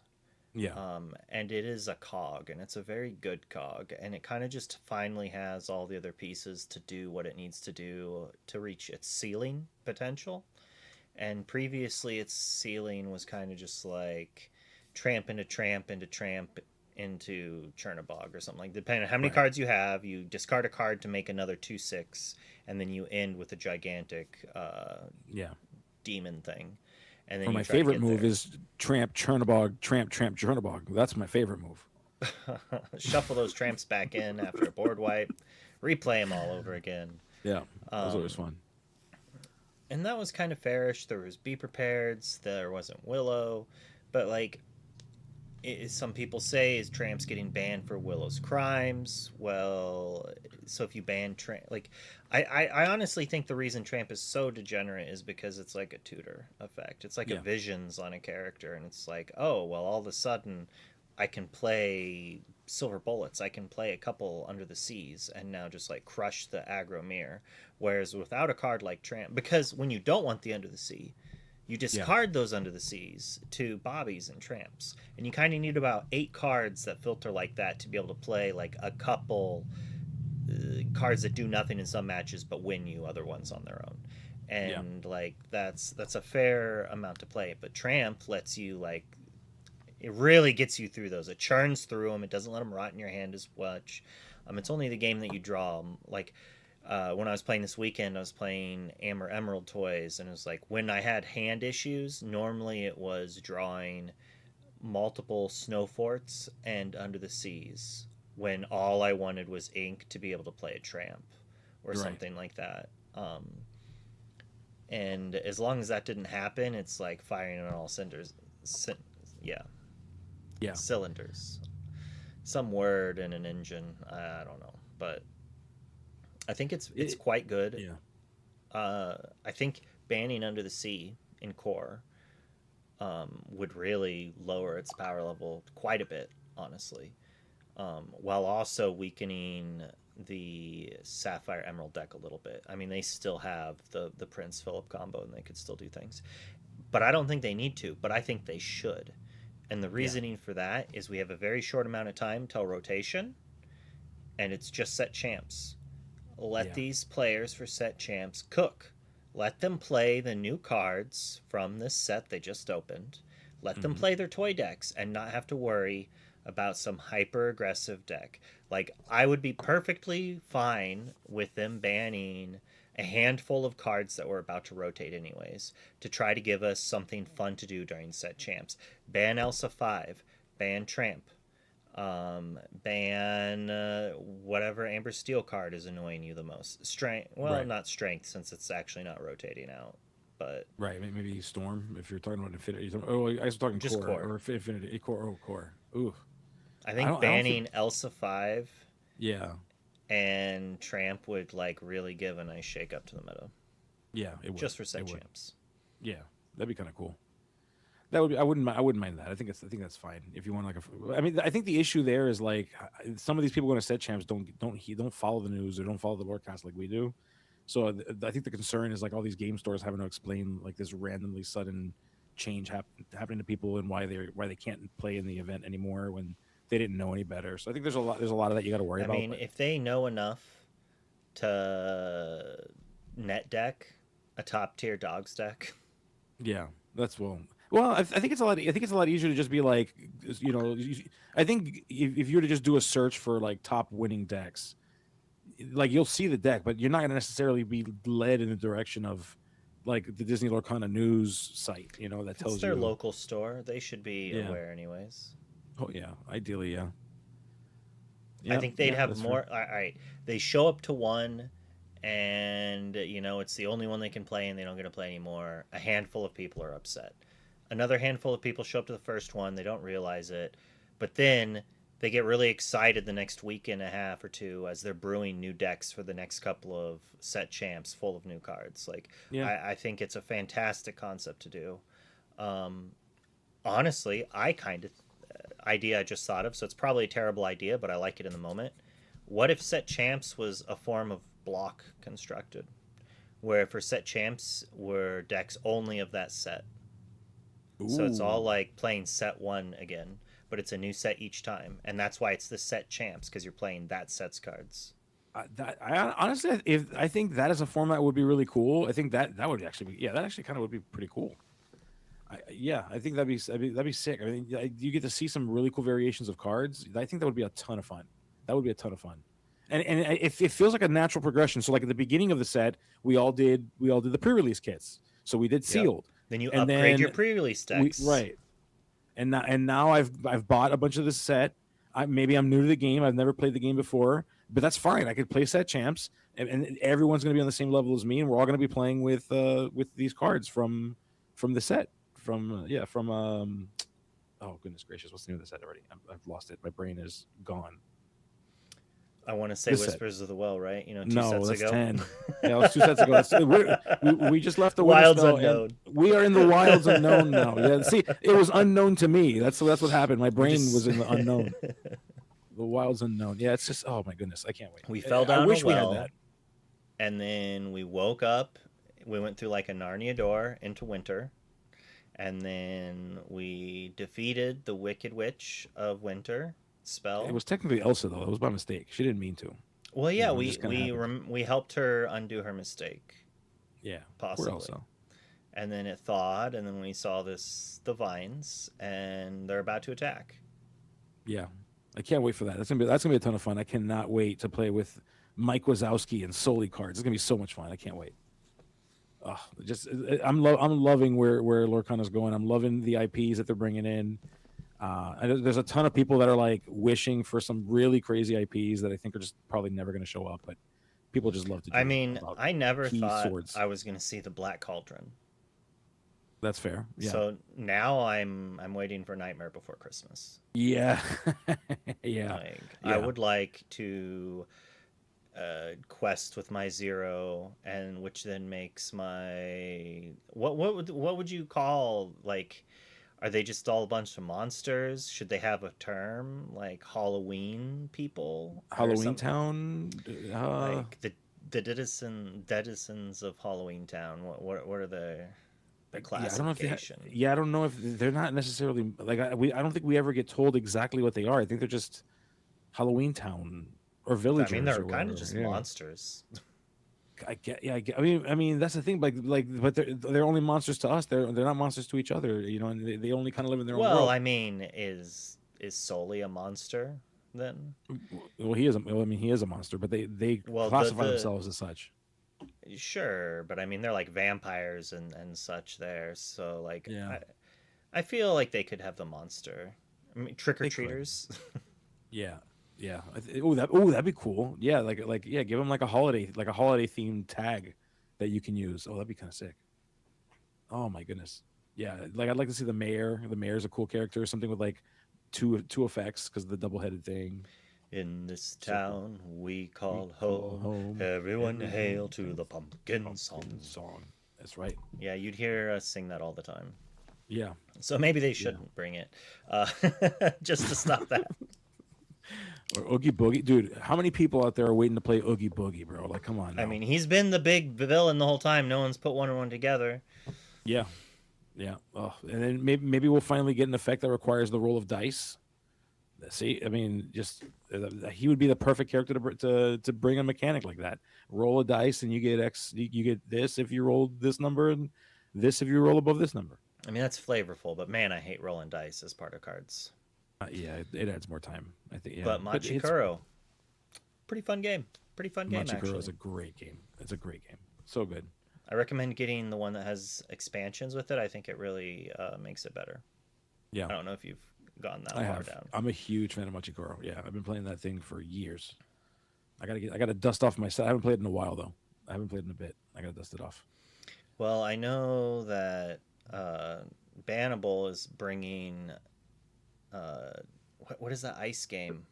Don't break the ice. Don't break. Yeah, the don't ice. break the ice. I cannot. I told Hannibal I'm playing with him. I can't wait. Oh, I'm so excited. It's gonna be a lot of intense between match games of Don't Break the Ice happening at the DLC. Oh man, I can't wait, dude. It's gonna be great. Yeah, we gotta bring the board. Somebody's gotta bring like Ultimate Werewolf or something, or like One Night Werewolf, and we gotta do like and maybe we can like record like a werewolf game or something. That'd be cool. That'd be kind of cool. Mafia. Maybe. I broke down my Splendor package down to a box like this big, like almost just a slightly bigger deck box. Because really, it's just like a deck of cards and some chips. Yeah. I put them all in a Ziploc bag. Like I got the whole thing in like a tiny like sandwich bag. Travel mode. Yeah.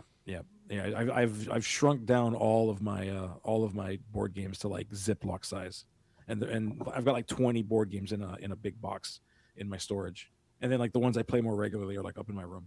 What color is Oogie Boogie? He's like brown. He's like a sack, isn't he? Just like he's like a burlap sack.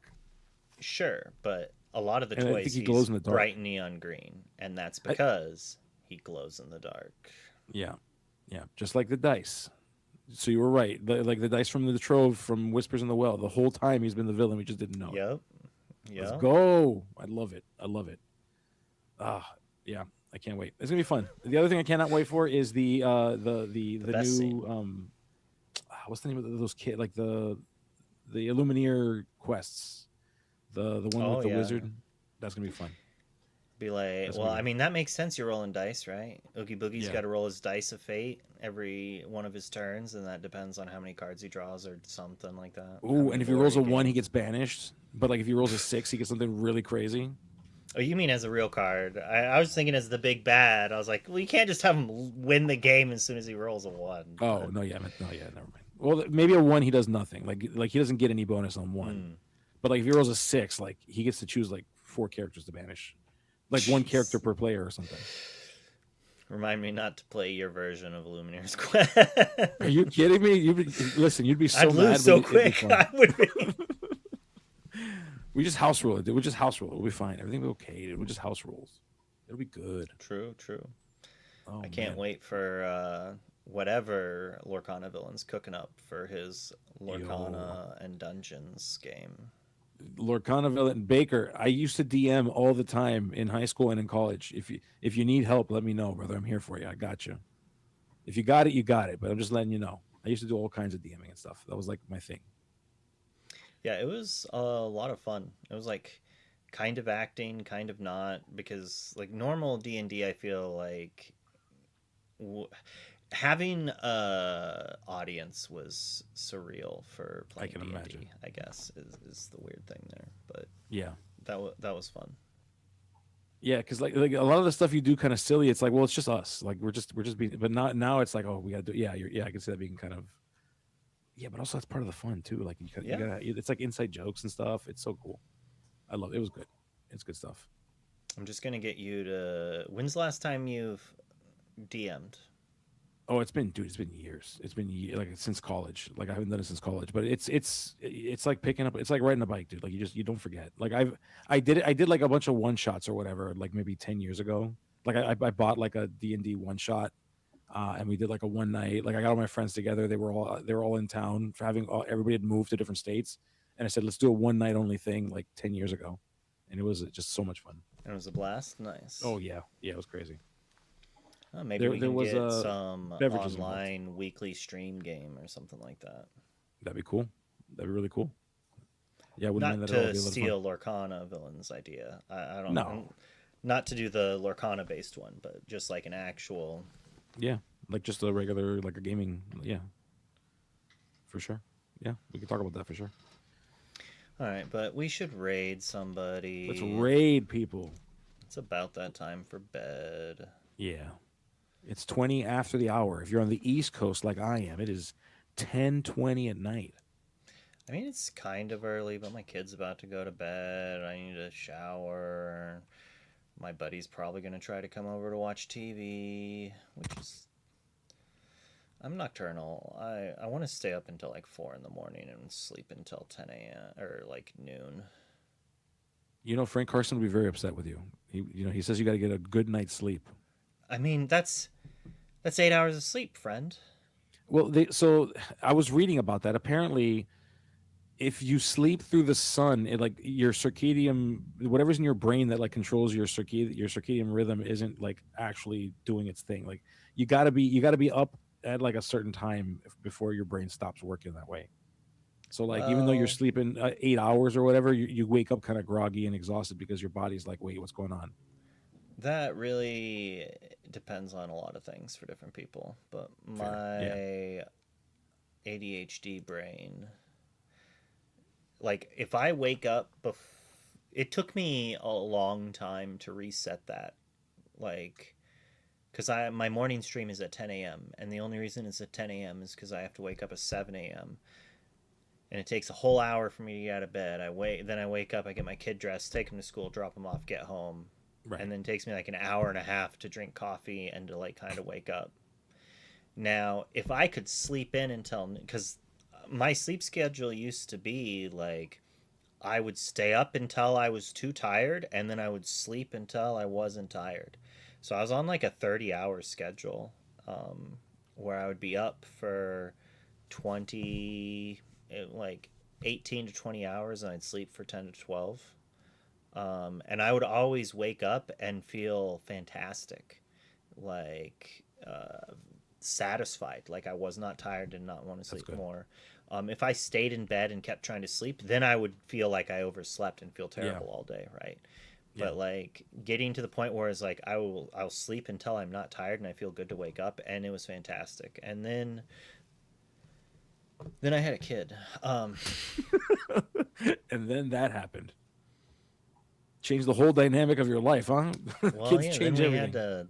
I had to start bending to social norms because one of us had to be awake, and my wife has always kind of had a normalish sleeping schedule where she had to go to work, right? But so then once she can't be watching him while I'm sleeping, then so I had to wake up whenever she would go to work.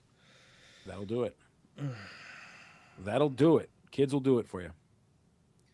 All right. Yeah, why can't they feed and watch themselves? Jeez. Seriously, dude, figure it out, dude. Like, come on. I know. Come on. Let's pick it up. Let's pick it up. Come on. We need you picking up these cards and learning how to shuffle by like 6 months, dude. We got to be playing Lorcana real quick.